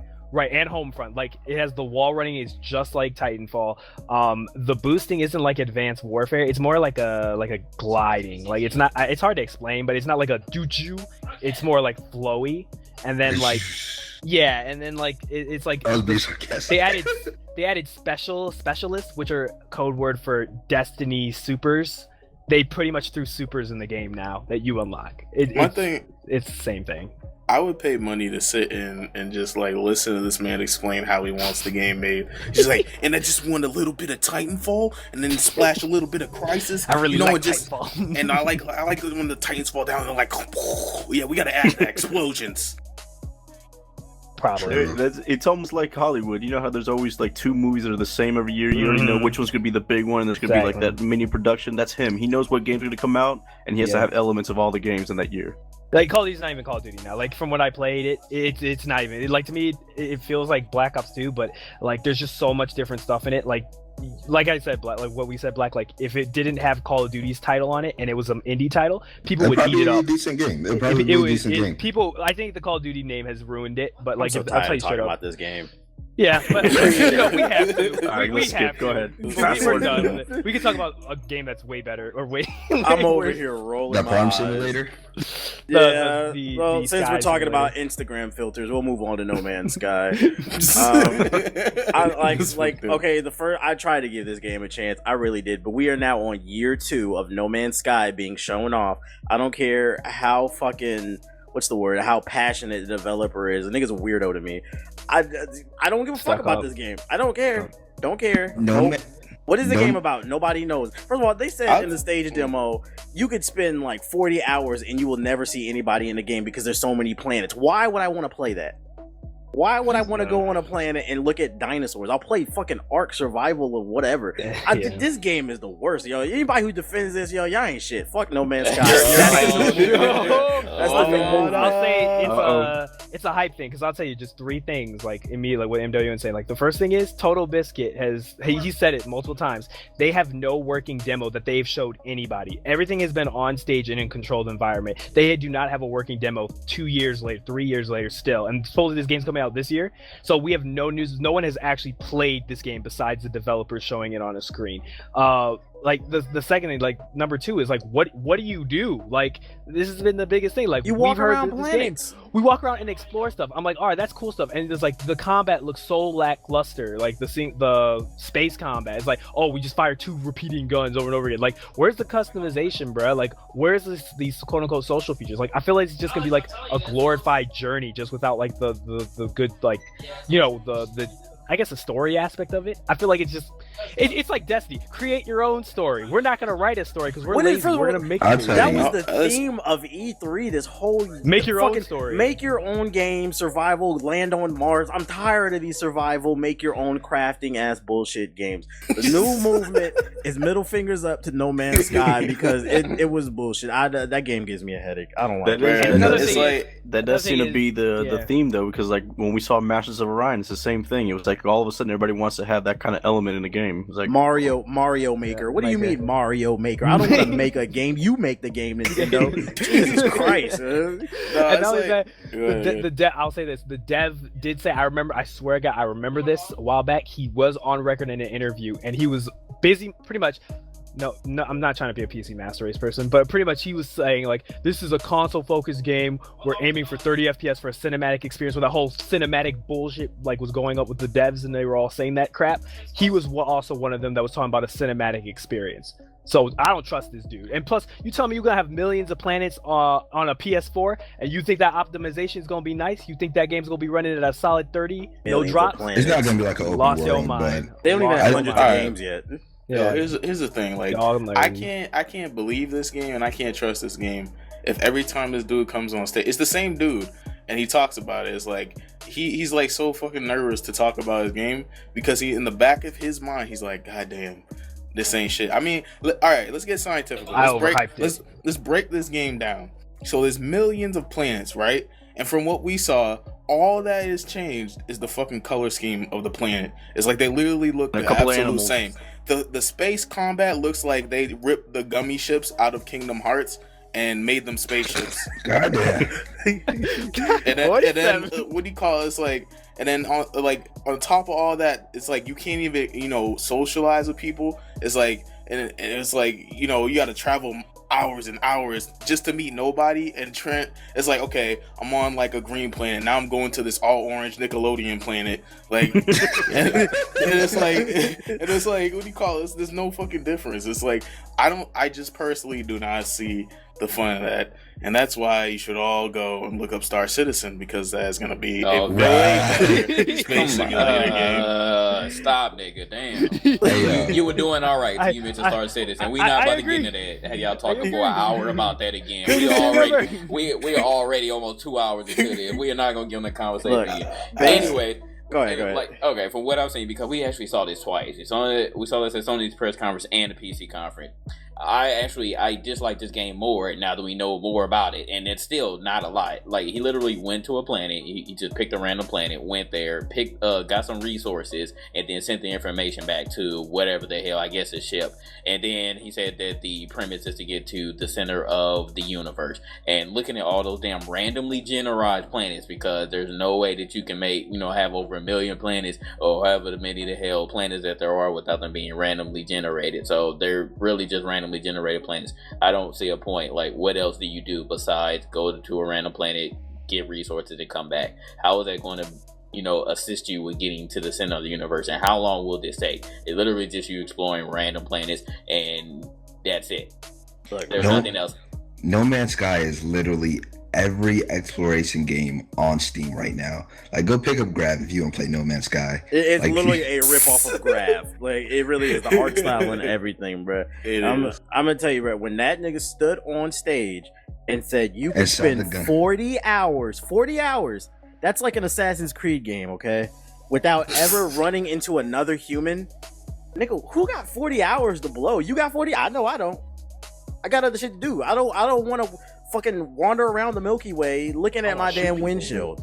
And then based off of what Ethos said, because I didn't even know that they don't even have a working demo. They didn't have a working demo at E3. Yeah, Total I didn't Biscuit know said that. Total Biscuit said he has, he's been at multiple pressings, and every time they show off the game, he has never let anybody except for himself and the dev team touch the game. So we're 2 years into talking about this game, and they still don't have a working demo. I'm calling it right now on the podcast. That game's gonna have some of the shittiest servers that we've ever seen.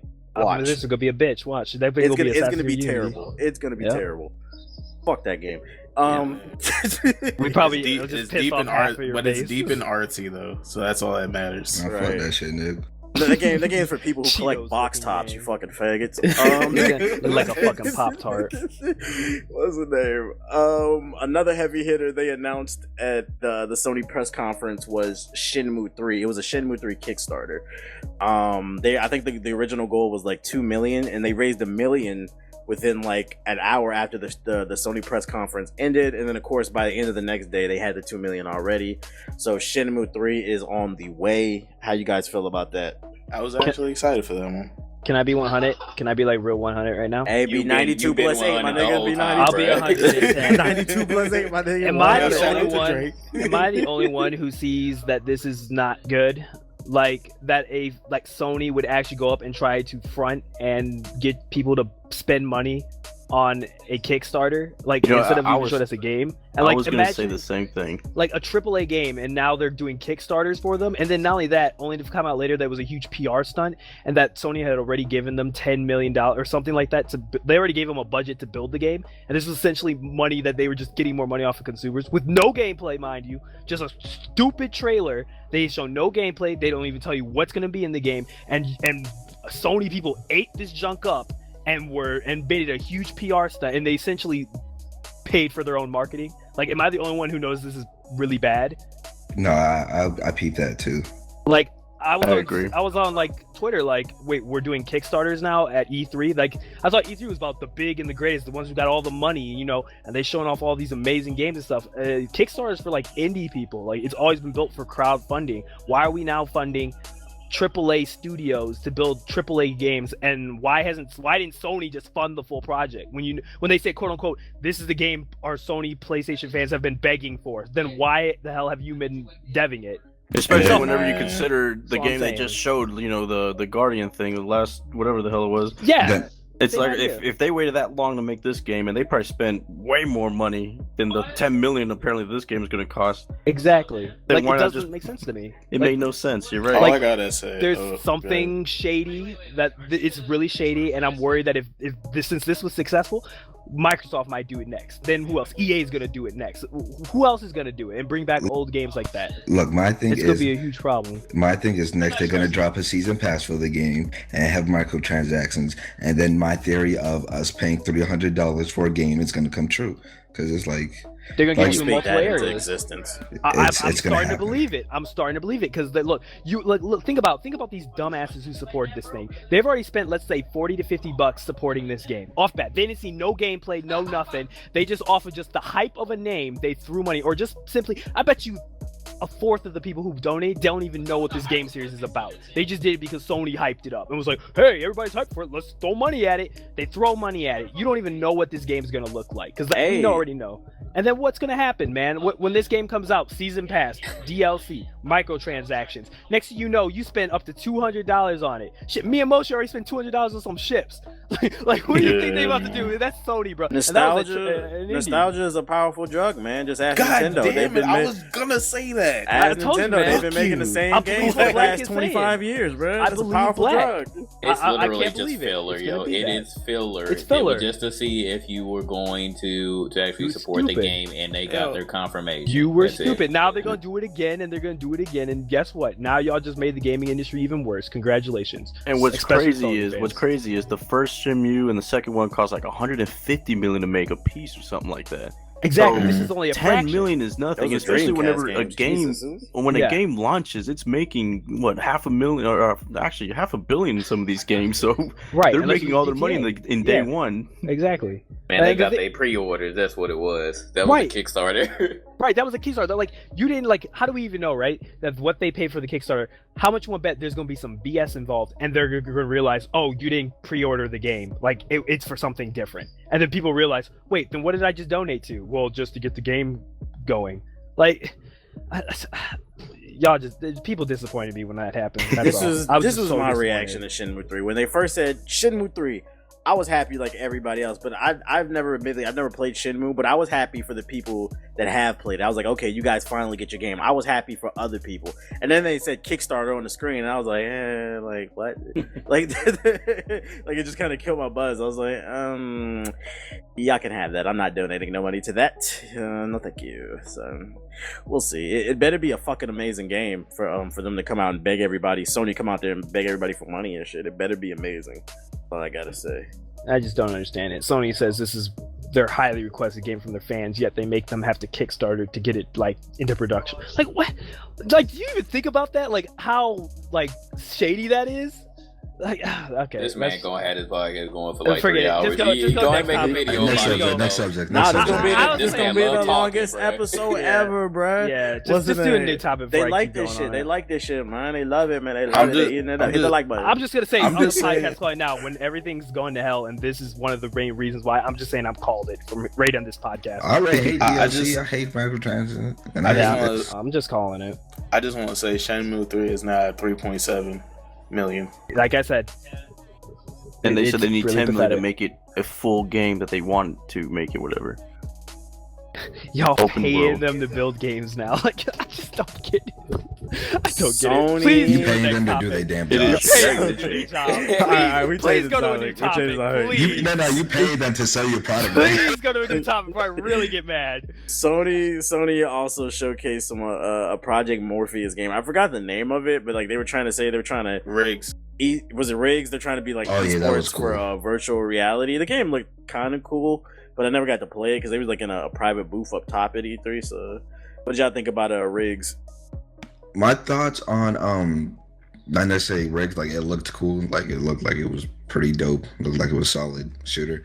But when it comes to esports, I've realized this, and I've talked to like dude Todd Harris about it, and it's like for an esports game to be esports, you can't make a game and be like, all right, this is gonna be an esports game and the community is gonna love it. You have to make a game first that people will love, and then in return you get a loyal fan base, and they will like to start making it competitive, and then it becomes esports. It's not something you can artificially make. It's I mean, if they can do that, then hopefully it happens. But like, I just don't really see a game like, if you make it for that purpose, it probably won't end up being a good esports game, you know?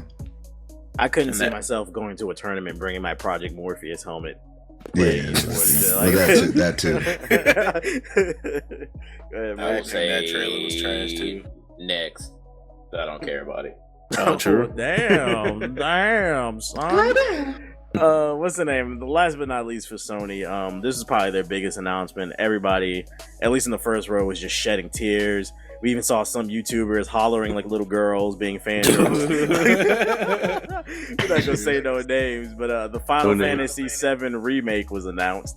It looks like, I guess remake. Is it gonna be like a reboot or just a remaster? Like, remaster, basically. Yeah, remaster.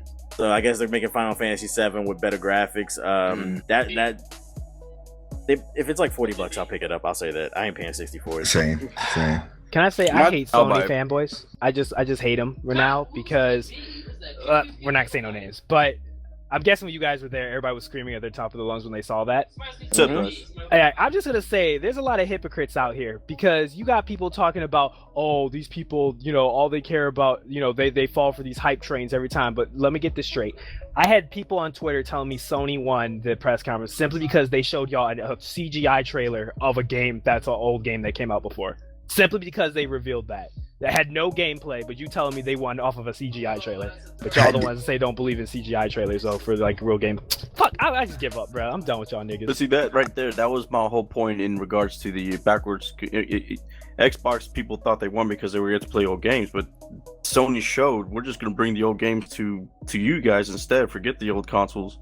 And first of all, oh, my bad. Have you realized that the entire Sony conference, now that we're talking about it, it's like CGI. no, like their conference was based off nostalgia. Yeah, like, that's why I hated it so much. A hell of a drug, it was a bunch of nostalgia and CGI trailers. They showed a bunch of fluff because, like the CEO of, or whatever, their boss of Sony said, they ain't got no games. It was all fluff. It was all a facade to make them think that, we have games, guys. Yet 3/4 of those games they showed ain't coming out till 2016. The games that they showed that everybody got hyped for were all CGI or just straight nostalgic trash.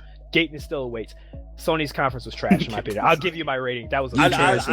Can I rewind to what Siggy was saying earlier? Like, he was saying, oh, the fanboys were saying Microsoft won, Sony. Like, it's 2015. We still on this shit. Oh, this conference, Sony won, Microsoft won. No, it's about the consumer. Like, you should be looking at everybody and seeing what interests you. You shouldn't dismiss Microsoft's conference because you prefer Sony. Like, what kind of I don't understand. You a bunch of grown ass men talking about Microsoft won. Shut the fuck up. Like, there's games on every platform that I like. I don't understand that we're still on this shit, bro. Hey, it's the same thing with Apple and Google. You know, the phones, iPhone Android, versus yeah, they be acting like fucking Android and iOS is Martin Luther King and fucking Malcolm X. Like, shut the fuck up. Like, let me say this: if you get a blue text message or a green text message, kill yourself. It's just not that serious. It's funny that you bring that up, because still, after all these years, everybody's still talking about the same thing with those console wars. It's still a big topic, and it's been so many years now. Just get over it. Man, all right, so that's all I got for all my notes for Sony. So I guess we'll go around the table and give Sony a grade. Let's see, Ethos, you got the floor. What would you grade Sony's press conference? I was gonna give it a C, but now that I think about all that BS, I give it a D. Why the D? Why the D? I just explained everything. Everything I got pissed about. Like, give him the D. Ethos. Pause. All right, JG, go. No, I'm gonna say F now. I give them a B- because Horizon looked amazing. That was easily probably the best game of E3, and minus all the bull like that's attached to the nostalgia games. They eat those bits about this entire section. I will keep bitching about it on my channel. I do like that they're at least bringing, you know, the stuff back that people actually wanted. Like they actually hit people hard. It wasn't just sliding across the whole conference. It was actually at least giving people something that they wanted. So they get a B- from me. Moshi? I will give him a yeah. See. Fuck out of here, nigga. Oh my god. I'll give him a B because they gave me like free Sprite and oh my god. Okay. Did this nigga just admit to being paid off? Yeah. Moshi's To get a good review, you gotta feed Moshi. Moshi's comments do not reflect the entire podcast. Siggy, what did you think? I'm gonna give him an A. Anybody gives me free food and liquor is gonna get an A automatically. Yeah, Siggy. No, but also though, I do like that they I know we talked about Black Ops, so nobody cared about it, but the fact that they stole that from from Microsoft, the whole DLC stuff, that's actually pretty big for Sony, especially with them announcing the controller and all that put a dent in them big time. So as far as the battle goes between them two, they hurt Microsoft a lot. So gotta give them credit for that. And on a serious note, like what do you call it? I gave it a B because of Horizon, Shenmue, Final Fantasy, and yeah, that's it. Black? I'd give it a solid B, because I was there and it was an experience, as well as the fact that after I look back on it, I thought it was better than what it was while I was there, but now it was like, it was solid. Like, I realized that most of the conference was off nostalgia. Some of the games, or a lot of the games, I didn't care about, like Call of Duty. Call of Duty, Destiny, No Man's Sky, I really didn't care about.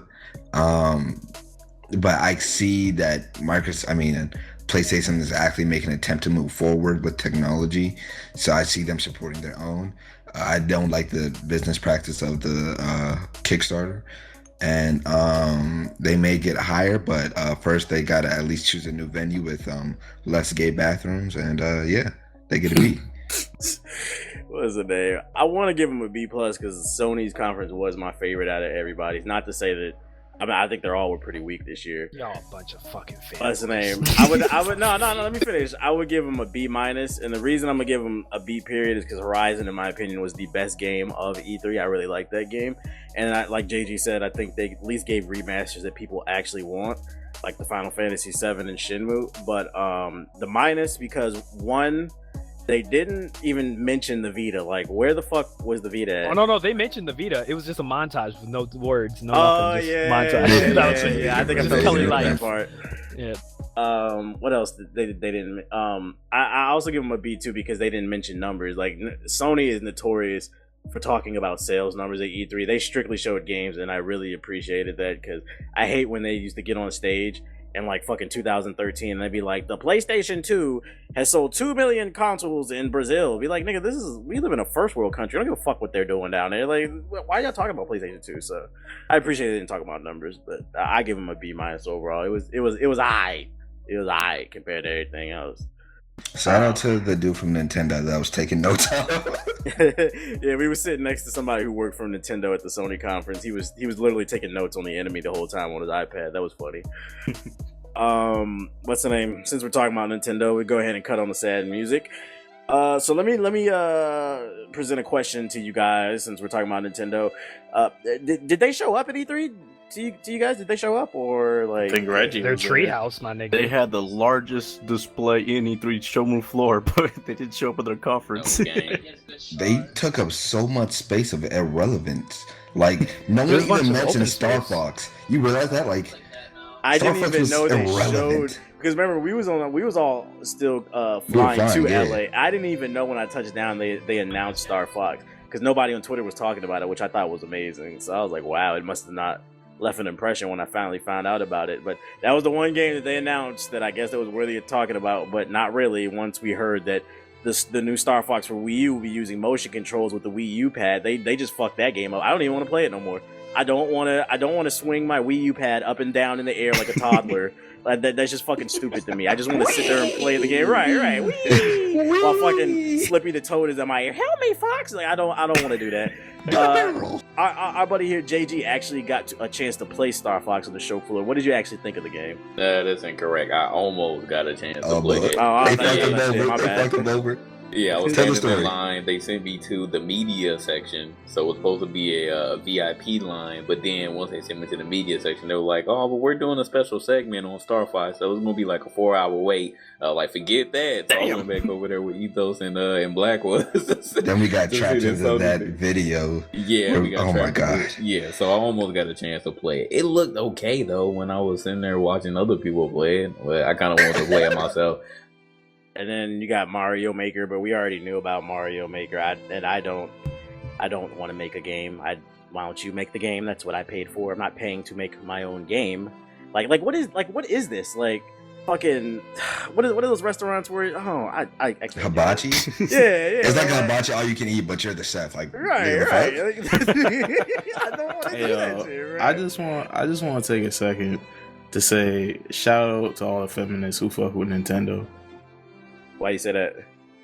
Because what you call it, Nintendo had a bunch of booth babes with 3DSs strapped to them, so equality.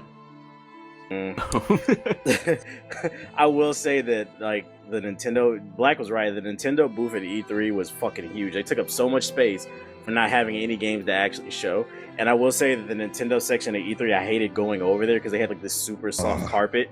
That like it was just really awkward. And it hurt my feet. Yeah, it hurt your feet. And then also the Nintendo section of E3 confirmed everything that I thought about like Nintendo fags. Man like, children. Yeah, everywhere. there are a bunch of man children. Like we saw this grown ass man with a fucking what's that game? Splatoon, the Splatoon squid. He had like a hat on his head and he was up there singing and I was like, yo, this is like the Disneyland. I don't want to go to Disneyland.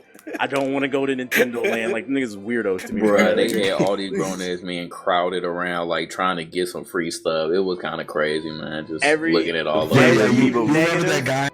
You remember that guy who was like, me, I want it. Yeah, dog. Yeah. Every negative gamer stereotype that like the media makes fun of, you only found it in the Nintendo section. Everybody else was cool, right? Casually dressed, regular button-down shirt. Nintendo section, you saw big dudes with their bellies hanging out of their fucking mushroom t-shirt. I don't want to be around that. No, thank you. with the toadstool hat. Right. I think we did see a toadstool. They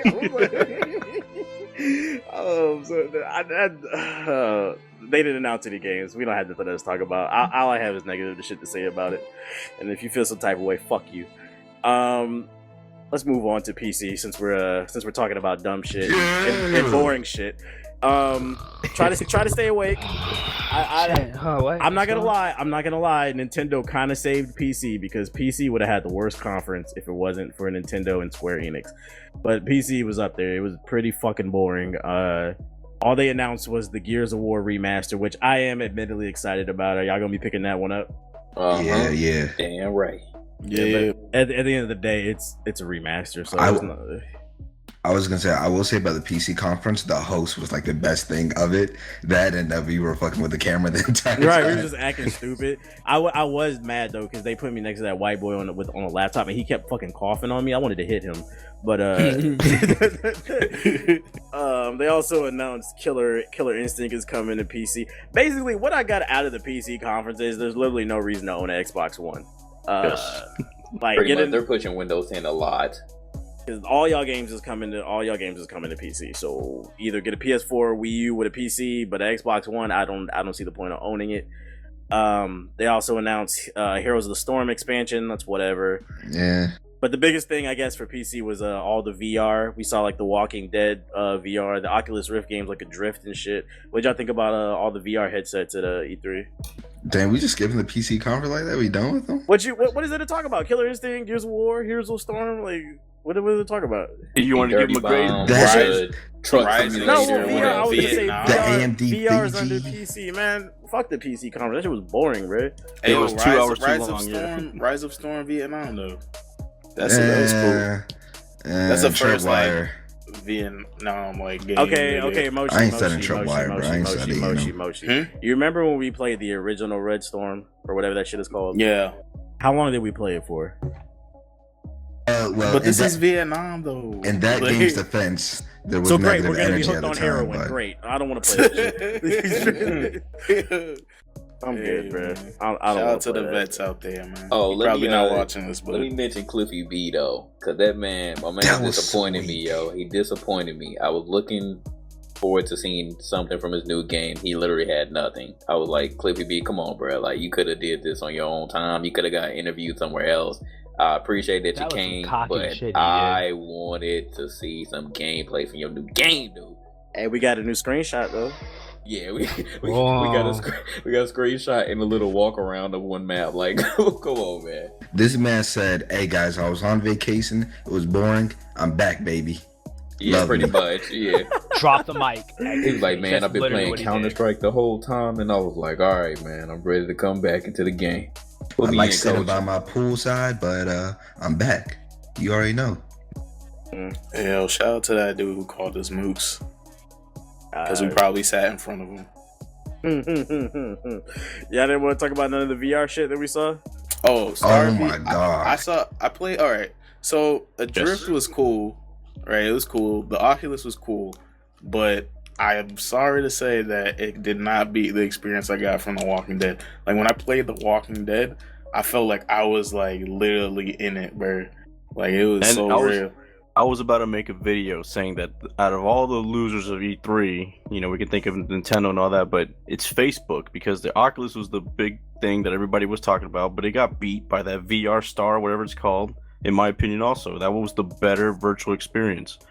Star VR, as far as like, what is it? Not performance, but presentation. Star VR gave the best presentation to me, because what they did was we sat in a chair and they actually had guys like push you. There was like a timer on a monitor to be like, all right, hand them a gun or stop pushing them. What's and like Star VR, yeah, they're the Walking Dead. The Walking Dead. Oh, it's called Star Breeze. Oh, Overkill. Okay. Overkill. Yeah. Walking Dead Overkill. Their VR headset was called Star VR. It wasn't Oculus. Oh, okay. All right, that makes but sense. That experience to me, so that they put a lot of effort into coming to E3, and they had like 3 guys there trying to like hook you up, and I felt like presentation wise they were like the best. They were like the best I've went to, and they convinced me to basically get VR. Really, I didn't like how the glasses felt. They felt like it was out of focus at times, and I don't know if I could have adjusted that myself, but I didn't. It was like that on the Oculus too. It was like real blurry, like it was hard to see. Yeah, you have to like put it at the perfect position. Right, you gotta center face. it on your eyes. If you didn't, like the bottom and the top would be very blurry. That's what I like about the Oculus Star was too. The peripherals were better because they actually put it all the way to your, to the sides. Like it's not like the Oculus had like blinder look to it, like you were, a horse and a horse race. And it stabbed me in my forehead. Yeah.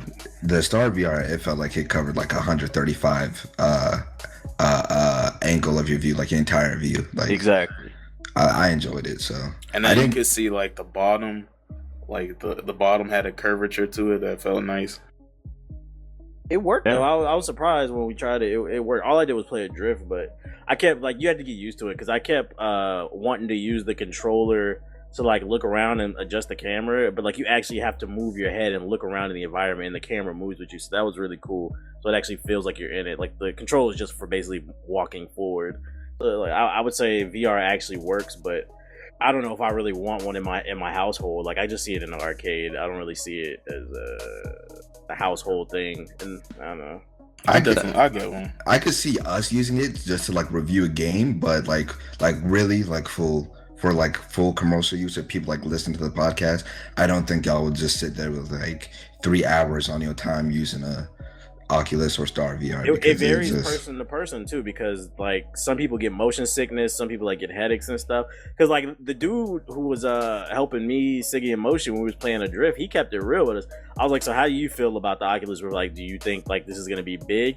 And he's like, to be honest, like I can't even play it more than like 5 minutes without getting a headache and like motion sickness. And I was like, damn, I was like, this dude works for the damn company and he's telling me this. I was like, I appreciate you being honest. So I think it's gonna vary like person to person. Like if there's any way in the future where if they have like VR headsets at Best Buy or something you could try out, I would definitely say go try it out for yourself before you actually commit to that purchase. Because the last thing you want to do is spend $300 on an Oculus Rift. You get it and then you just throw up.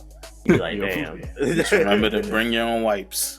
All right, but it didn't make me sick. But like I said, it varies person to person.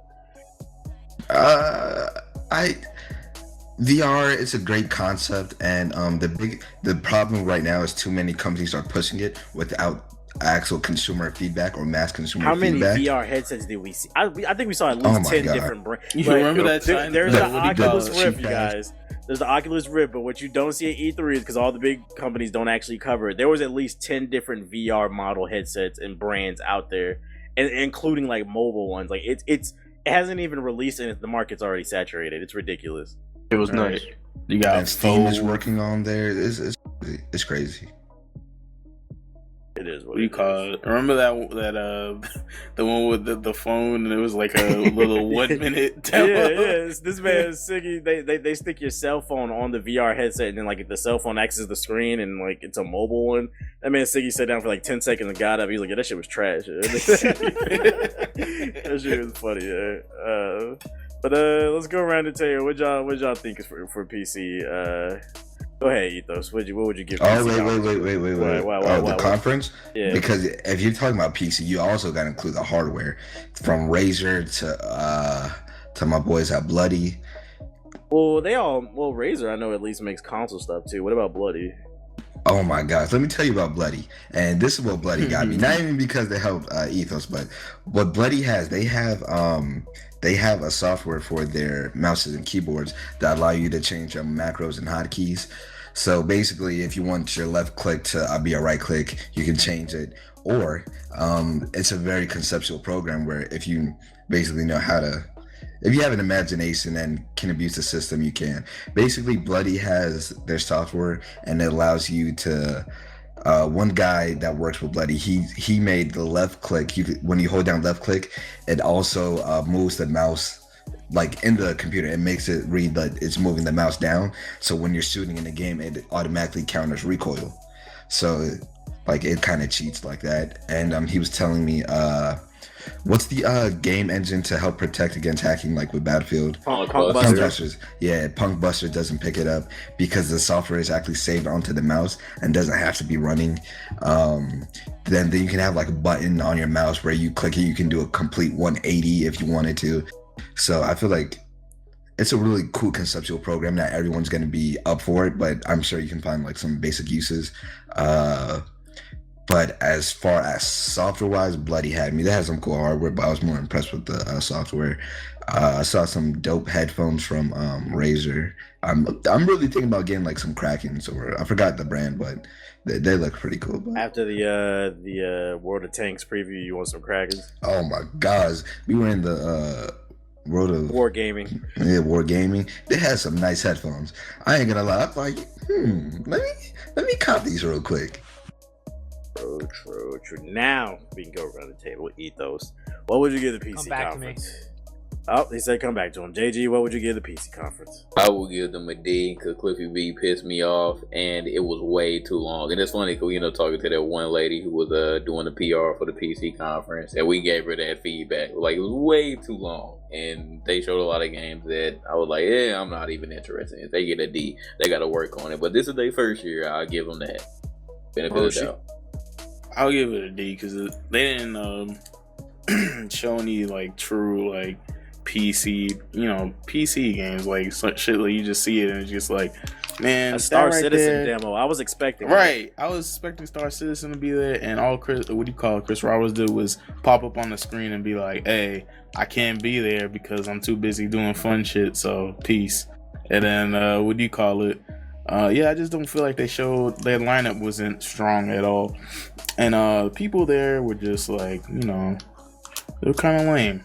I expected them to be a lot more, like get the, crowd excited, but it was just a bunch of people just sitting there, just literally quiet for a whole, like, what, laptops out for like 3 hours. Too many business suits in there. I didn't feel like it was like a gamer conference. It was just like too serious. The Smosh dudes were there. The Smosh gaming dudes, like, the Smosh we don't know gaming their dudes. names, so don't name them. We don't. I don't. I'm about to say only Moshi knows about There's this like, stuff. I there's don't like, watch them. it's like Laser Corn and. Said don't name them, nigga. Goddamn. It doesn't matter the name, bro. Just say the Smosh dudes. Whatever. The Smosh dudes were there, and all they did was at the I don't start. care about no grown they man went, calling himself Smosh. What the hell? they went through and like high fived everyone, pretending like it was liver than it was, and then they sat down and were quiet the whole time. What about you, Siggy? I would agree with a D because the time killed it for me. It really did. It was supposed to be 3 hours. It wound up being 2.5 hours. So at least they saved us 30 minutes. But that was an hour too long. An hour and a half would have been perfect, for that kind of conference. 2.5 was way too long. What about you, Black? Hey, the atmosphere was amazing, and of course they announced that amazing. They announced American Truck Simulator. I'm really mad they spent time on that shit though. No, real talk though. Honestly, it was like a D. It was worse than Microsoft. Yeah, because I had was to sit through it. I couldn't just do other shit. We had to sit through that shit. It was horrible. It was the hardest to get into and the most boring. Yeah. I give them a D- for all the reasons y'all said. It was boring. They didn't show any games that we wanted besides Gears and Killer Instinct, and those are not new games. And then on top of that, I'm adding the minus to the D because that bitch sitting next to me kept coughing on me. So that's a D-. And the fact that we was sitting there and me and Black, it was to the point where me and Black was just, because I really had no intention of acting goofy. I was really trying to pay attention to the conference, but it was so fucking boring that me and Black are hitting the whip and the nene on camera, just acting stupid. We wasn't even paying attention at all. It was like, fuck that conference, bro. So D-, and for me, I didn't care for it. But we'll see next year. Like JD said, it was the first year, so we got to give them room to grow. We'll see if they do better next year. Shout out to us, being a part of history. We're at the first ever PC gaming conference. So, hey, yo, shout out to AMD. Without y'all, we couldn't have gotten in there. Enough said. Without your competent staff. What's the name? Ethos, what did you give them? See, I'm gonna give him an A.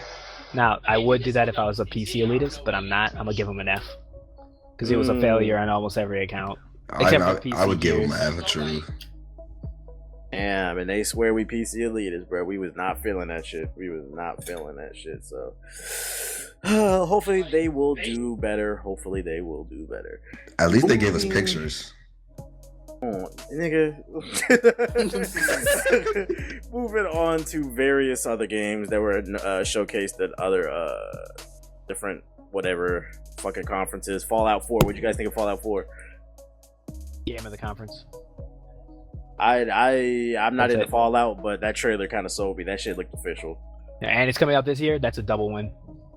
Yep. Not a fan. Probably won't pick it up, but I can see why other people might. Oh, you will. That hype train will get to you, Black. You will get it. I'm pretty good at avoiding hype trains. Oh, no. You're gonna get it. That was a pretty big hype train for sure. So I'm pretty sure that means I'm gonna get it, but just like all the other games, I really didn't feel like it was just wow. That's just me though. Like, I'm glad I didn't pick up Batman. I'm good at avoiding hype trains. I'm not prepared to no life it at this game, and I never played any of the other Fallout, so can't say I'm excited. But it did look a little bit interesting. I was watching the reveal. I will say one of the best looking games at E3 was that Star Wars Battlefront. That shit, like when that one trailer where they was jumping in the mountains and he was in first person and he switched to third person, that shit looked so fucking clean.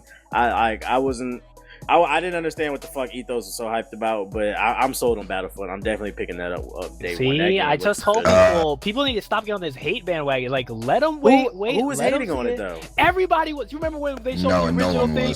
Everybody on Twitter was hating on the game. No, everybody was hating on Ethos. That's what it was. Everybody didn't like the game as much as you, so that equals hate. Now you sound like the comment section. No, because I remember because we had a conversation about it.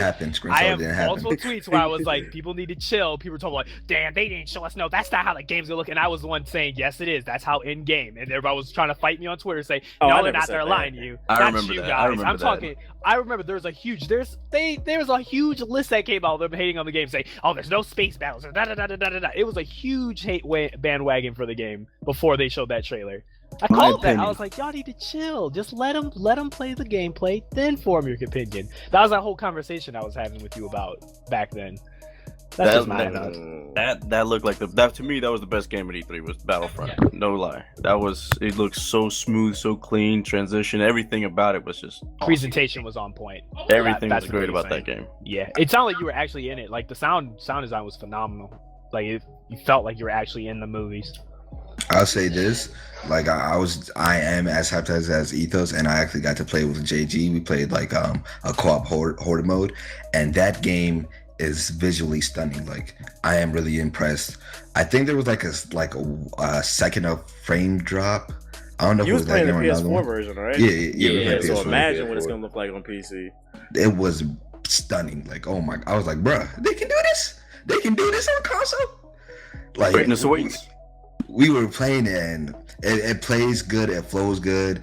I kind of feel like it felt familiar, and of course it had like all the generic controls. You could switch between first person and third. You could switch from left shoulder to right shoulder. So as far as like just the basic goes, it played great. It played amazing. It looked amazing. I'm really hoping to play this game actually, like the PvP aspect of it. Co-op horde mode, it was fun. I'm mad they don't like have like a true story like in the other games, but it's gonna get truly overlooked once we get into that PvP, and that's definitely a game I'm buying. And if I only had like a PS4, I would definitely have bought it on PS4. But yeah, that game sold me. Like I was already gonna buy it, but it definitely sold me. My concern was that it was going to be like Battlefield. I think that's what the majority of people's concern was. They're like, well, Battlefront is going to be like a Star Wars skin of Battlefield, but it really doesn't even play like Battlefield. Since I actually got to have put my hands on it and actually play it, it actually does feel like its own game in its own right. So I am excited about it now. About you, Sig? What was that? What'd you think? Oh no! Like I said, it looked awesome. I didn't get to play it though. I wish I did. Wish I went out there and played with JG and Black, but We didn't But get what to I play a saw, lot it of games, looked period. What was that? Do what? E3? We didn't get to play a lot of games, period. Was that E3? That Yeah, was one that's of the true. we found out. That's- Hey, wait, I got to play that VR game, that cheesy one. Yeah. Like when y'all played it, Drift, we were playing that. So that's how it works. We had to It was split a up. trade off. Yeah, it's split up and take sacrifices. Yeah. Let's see. One game we all played was Battleborn. What'd you guys think of Battleborn? Man, Generic. I'm impressed by it, but one thing I don't like is it's gonna have the same type of story. Like You can't say you're impressed by it, but then say it's generic. Which one is it? I was This is like impressed by word its of the genericness. Black impressed by Call of Duty. I'll say this is a Kingwin game for me. I'll pay like $20 for it, but I'm not interested in it that much. Right, but I'll we get it would- at a discount. Yeah, we were doing our impressions. I seem to be the only one who actually liked the game. Man, I like it too. I like the fact that they added mobile elements to it, so it has its own feel to it. But at its core, it feels like Borderlands, and the story is going to be like Borderlands, where it has some guy talk to you in the top right while you're playing. So you got to play and accept the story. Like I don't know, I'm not into that. I like taking time the out. world. I like the graphics. And I like the characters. The characters have a lot of personality. The game has things going for it. The problem is, from what we played, it was just horde mode and defend the computer missions. It was literally Destiny all over again, and I don't like Destiny, so I don't want to play that shit. And I hope this is just because it was the demo, but that frame rate was garbage, bro. That shit was dipping well below 30 the entire time. And I would think because they're at E3, they would have at least polished the demo up. Because, I mean, this is just a vertical slice, and the frame rate is dipping already. What's the real game going to be like? Man, they could have took more time to polish that demo. I don't think we were playing on PC for real. They might have gave us the okie though. You know how like the previous years they were playing PCs, but they said that they were Xbox Ones. I think it was the other way around. I don't think we were playing on PCs. I think we were playing on Xbox Ones. That shit was a slideshow half the damn time, bro. Man, No, I'll say we were playing on PC because my controller for whatever reason kept unplugging and like it would disconnect and I couldn't like use like it wouldn't like pop up any Xbox notification. So they were PCs, but well, that's not good luck for them. I didn't like being They had called Origin them. PCs too, so those were high top Yeah, line that's why I was PCs like, too. no Origin. Yeah, so It was just that was a big red unoptimized. flag, yeah. I do like the fact that, call me childish, but I'm a huge co-op fan. I do like the fact that it was 5 players instead of 4. That's one more. Wow. I'm telling you, instead of like Destiny where it's one less, like nigga, what the fuck? Well, I want to play with less people. But yeah, like the 5-player thing that got me in. Like you said, the characters have character. Like you'll begin to like the characters. They're little funny, quirky shit they say. But I like the fact that the game actually has a story, because I didn't initially believe that it was. I thought it was just going to be straight PvP MOBA style, but I like that it does have both. So it is like Borderlands, and the fact that it does have a story and it's co-op, but it does have PvP too. So I want to see more about the PvP. I didn't like being called a mushroom tip because of my character choice. Nobody forced that's you how to the pick the game mushroom. does it. Whatever. Didn't you say you want to be a healer? Yeah, the mushroom guy, but I kept getting made fun of. Yeah, because you were a Okay, mushroom. dick tip. Yeah, you had a mushroom tip. Whatever. What's the name? Let's see. Another game, Mirror's Edge. They showed that off, but I'm gonna be honest. I can't even speak on this. I didn't see any Mirror's Edge gameplay. I didn't see what they announced. I totally missed it. I'm gonna say amazing. Ethos. It is what beautiful. did you see? It's everything. Before we left, when we made the predictions, it's everything that I wanted it. It's now open world, free roaming. There's been no announcement of any multiplayer co-op component yet, but they said they have another announcement. But it looks gorgeous, and like they removed the gun combat completely, so there's no gun combat anymore. So you don't have to worry about that. Yeah. It's just all around it. It just looks amazing. Some guy was telling me that when they removed the gun combat, they made the entire combat system more fluent and more, it just flows better. And I was like, okay, because like the gun combat, it kind of was like, now it's a first person shooter. But you know, I just really feel like Mirror's Edge needs more kill streaks. It needs more DLC, some day one patches, some day zero some bacon launch, skins, and yeah, some bacon. Maybe add Snoop Dogg or Ice Cube in there for like a voiceover. Just spice it up a little bit. Ice Cube. What you about to say, Moshi? No, what do you call it? I just need to be not as challenging. I need a. I'm gonna ask you to mute your mic and leave. I'm gonna play. I know you were just saying a game was challenging, especially Mirror's Edge. I couldn't get past this one part in Mirror's Edge. I beat Mirror's Edge in 2 days, dog. Yeah, it's a pretty in 2 easy days. game. Whatever, man. You jump on the Video highlighted game red challenge. spots. That's all you do. Jump on the highlighted red spots, and she will climb. Okay. All right. Get on that. You should probably play the first Mirror's Edge again. See if you can beat it this time. Most ain't play a lot of games when I think about it. Damn, you ain't a real gamer. You fell off. You don't play no games. I play a lot of PC stuff. You play a lot of I indie don't play games. a lot That's of what console you stuff. Early Play too access many thing. What's the name? One game that was shown off was The Division. I gotta say I was a little disappointed at E3 because the Division booth at E3, they had 5 computers there, and it was like they had like the smallest booth at E3. You had to fucking turn to your side to get into the booth. Like they didn't want nobody to see that shit, and the line was around the fucking corner. And no recording. No recording. It made me nervous about that game because like it was such a controlled demo, and then they had inside the demo you could see they had developers watching over people, making sure everything was going smoothly. So that game, I don't know about it, man. That made me kind of nervous about how they controlled that demo like that. What y'all think? Exactly. Now that I think about it, like I haven't heard any news about the Division after E3. That should say something.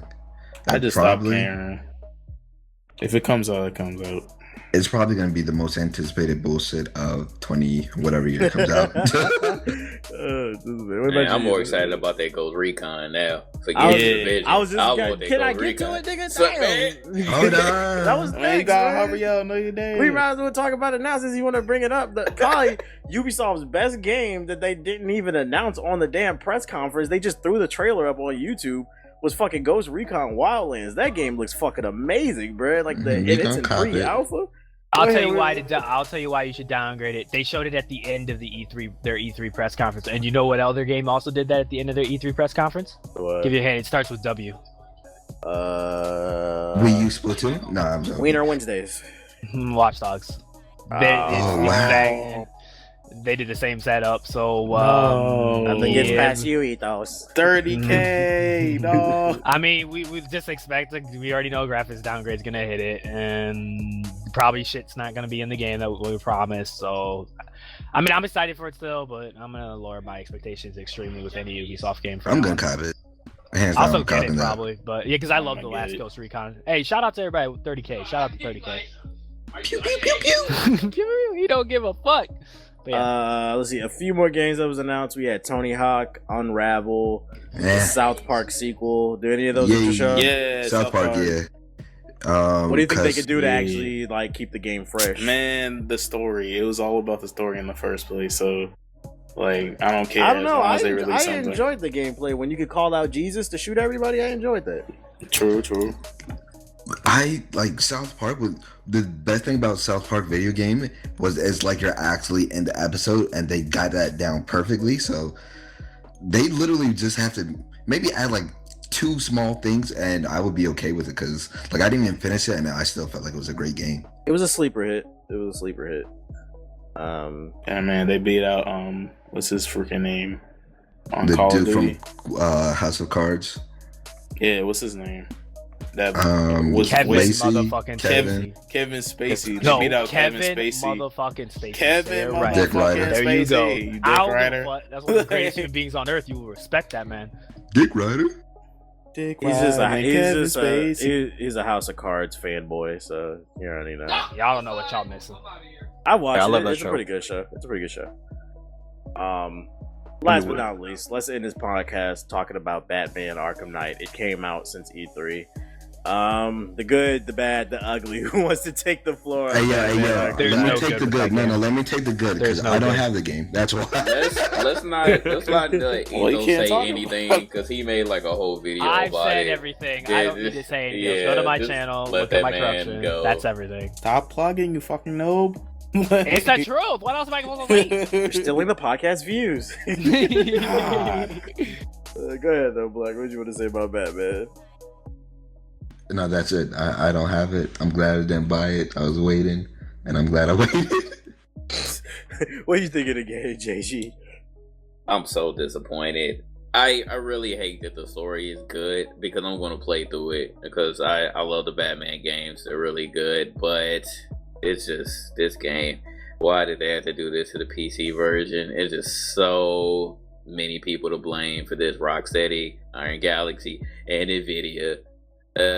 It's just really terrible. It's probably one of the most recent that I can remember travesties in AAA PC gaming history. It's just really bad on all of their parts. All of them get equal blame, in my opinion. It's just really bad, but the story is good, and that's the only reason why I'm still chucking through it. Yeah, I gotta agree. Like the story is very good, but heaven forbid you fucking hop in the Batmobile, bro. Your frames will take a fucking dip, bro. It's like, extreme fucking What dip. you don't say, like when you jump off the building and then you dive down, you're like, drop my frame right now. Exactly, Really bro. Like I can't even do some cool Batman shit because like it's like the game forces you to be in the Batmobile like for like longer than it really should in the first place, and then on top of that, like what do you call it? It's like yeah, it's like freaking impossible to move around without getting like stutters. Like I just so many times I crash into a wall because like my screen just freezes. I'm just like, oh my god. I think GameSpot's review of the game is the most accurate compared to other major outlets because I agree, like it's too many fucking Batmobile missions. I don't like that shit where like that one mission where you had to pull it up the fucking Riddler. Yeah, The to fucking pull it up Riddler. the Don't the spoil it for wall me. and shit like that. Like, I expected the way the Batmobile was gonna work is you could drive it around the city whenever you want, maybe a couple chase shootout missions, and you could eject. Like that's what I expected out of it. In this game, the Batmobile is a quintessential aspect of the gameplay. Like you'll be doing everything with the fucking Batmobile, and it's just like I don't want to do that shit. I don't like puzzles, and you're making me do puzzles with a car, like limited motion. No, thank you. No, thank you. No, my thing is like you got the bat winch, right? And like you know that there's like a part where like you gotta power some kind of tower, right? And my thing is like, why doesn't Batman just like grab the winch and go like climb up the building and then put it like inside where it has to go. No, this motherfucker like breaks buildings and shit and fucking tiptoes his Batmobile on top of like rooftops just to do this shit. It's just like it was like convoluted for no reason. It was just extra. I will because say he can. I will say Basically. I do like I like the fact that they made the game harder, because now in the game they got medic classes that can revive the enemy. That wasn't in the previous games. I always felt like the Batman games were a little easy, but it makes the game a lot harder. So I appreciate the challenge in the game. And overall, I like the. Oh, go ahead. I was gonna say overall, I like the game. It's just too many damn Batmobile missions. I would say it falls between. I still think Arkham City is the best one, but it falls between Asylum and Origins, maybe. Like it's somewhere in between those. But I think City is still the pinnacle of the franchise. Like I like the new opponent. What do you call it? The new enemies? Because like when I drop, you know, you do like the new fear takedown, right? Yeah. Like when I drop down, like instead of just going in and, you know, clicking as many as I can randomly, I decide like who I want to take out. So like I'll drop down on a medic, take out one of the ninjas, and then take out another medic, just so like all I have to deal is with the normal dudes. So I really like that mechanic. I didn't play the game, but like Etho said in his video, I'm disappointed in WB because like they dropped Shadow Mortar and that game was like beautiful, and to me it was game of the year for 2014. And then Mortal Kombat X drops on PC and it had a horrible launch and it's still probably horrible. And then they dropped Batman on PC and it's horrible. So I feel like WB Games is fucking up really big on the PC side of things, and I'm gonna need them to get their shit together. I will say that, just to clarify things, I'm glad that Steam implemented refunds. Like they implemented it at the perfect time, because it turns out with Steam refunds, when you refund a game, like Steam acts as the middleman. They're their outlet, a store, a way to promote the game. When you refund the game, Steam keeps their cut of the money for putting your game on their platform. So whenever you refund a game, you'll get all your money back, but the publisher and the developers, they lose money, because not only they're giving you your money back, but Steam is keeping their cut. So basically, if you get screwed over in the future, make sure to return those games so you can give a big fuck you to the publishers, because this is a golden age in PC gaming in terms of protection for the consumer. Gaming in general. Like, and gaming in general. Shows, hopefully they do something like that with digital on console. Because like basically two things is gonna happen. Either they're gonna start making better PC ports, or they're gonna stop making their games on PC. And I feel like it's gonna be the first one, because it's already statistically shown that PC generates the most revenue. And they said by 2016 PC will have more sales than console, like for games now, not just hardware now, but software as well. So I think it's a beautiful thing. It's a beautiful thing. Refund those goddamn broken games. And don't think for a second they took the game off Steam because they gave a fuck about you and I. It was because they were losing money and they were trying to save face. That's really all it is. They were bleeding money.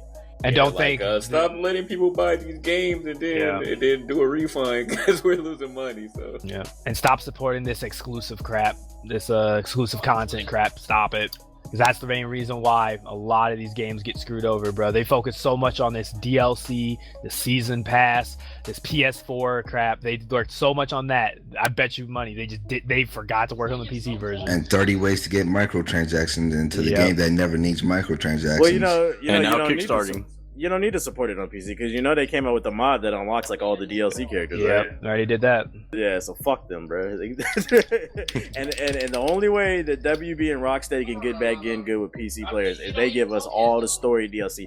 I don't want some of it. I want all that shit. Give me everything you got. I want both season passes, whatever. I want all that shit, Peggy. I'm not fucking playing with you. And I want my game to work. That too. They came out with one patch, and I do see a better performance. It doesn't dip below 30 frames for me now, but even still, I want a solid 60. I don't want to play the game at 30. Otherwise, I'll just go play the console version. Even though certain YouTubers seem to think that Batman runs at 60 frames on PlayStation 4, that's a lie. Quit lying to your viewers. So overall, I think we like the game. It's just it's sad that it came out as a technical mess. Will we all agree with that? Yeah. No, the game's I'll trash. buy it when it's I fixed. agree. Why not? Yeah. Or you can just play it off my account, Black. Oh, you damn right. Good looks, Ethos. True. Shout out to Scroll Steam down sharing. anymore. Steam sharing. That's my family right there. Yo, we have long surpassed the 2-hour mark of this podcast. I think this is the longest episode that we've ever done. And I don't know if I can speak for y'all, but I feel tired as fuck. I'm tired of talking. Same. We turn into the PC conference. Right. What's the name? So I guess we go ahead and wrap this show up. This has been Game Illuminati episode 40. Ethos, you got the floor. What's your closing statement for episode 40? Go. Fuck the corruption of the gaming industry. That's it. Bars. JG, you got the floor. Closing statement. Go. I'm just hoping that the gaming industry does not do another crash. You need to get it together. I'm fully backing Ethos on this crusade. I'm with them 100%, man. Think with your wallets, people. You see what's going on right now. You see what they did with Batman. Once they start losing money, that's when they start wising up. And Moshi, what's your closing statement for episode 40? Go. I said, what do you call it? Tell your man we inside when I pull up. What? Stop. Yo, mute Just yourself, stop. nigga. Mute yourself, right? What's the name?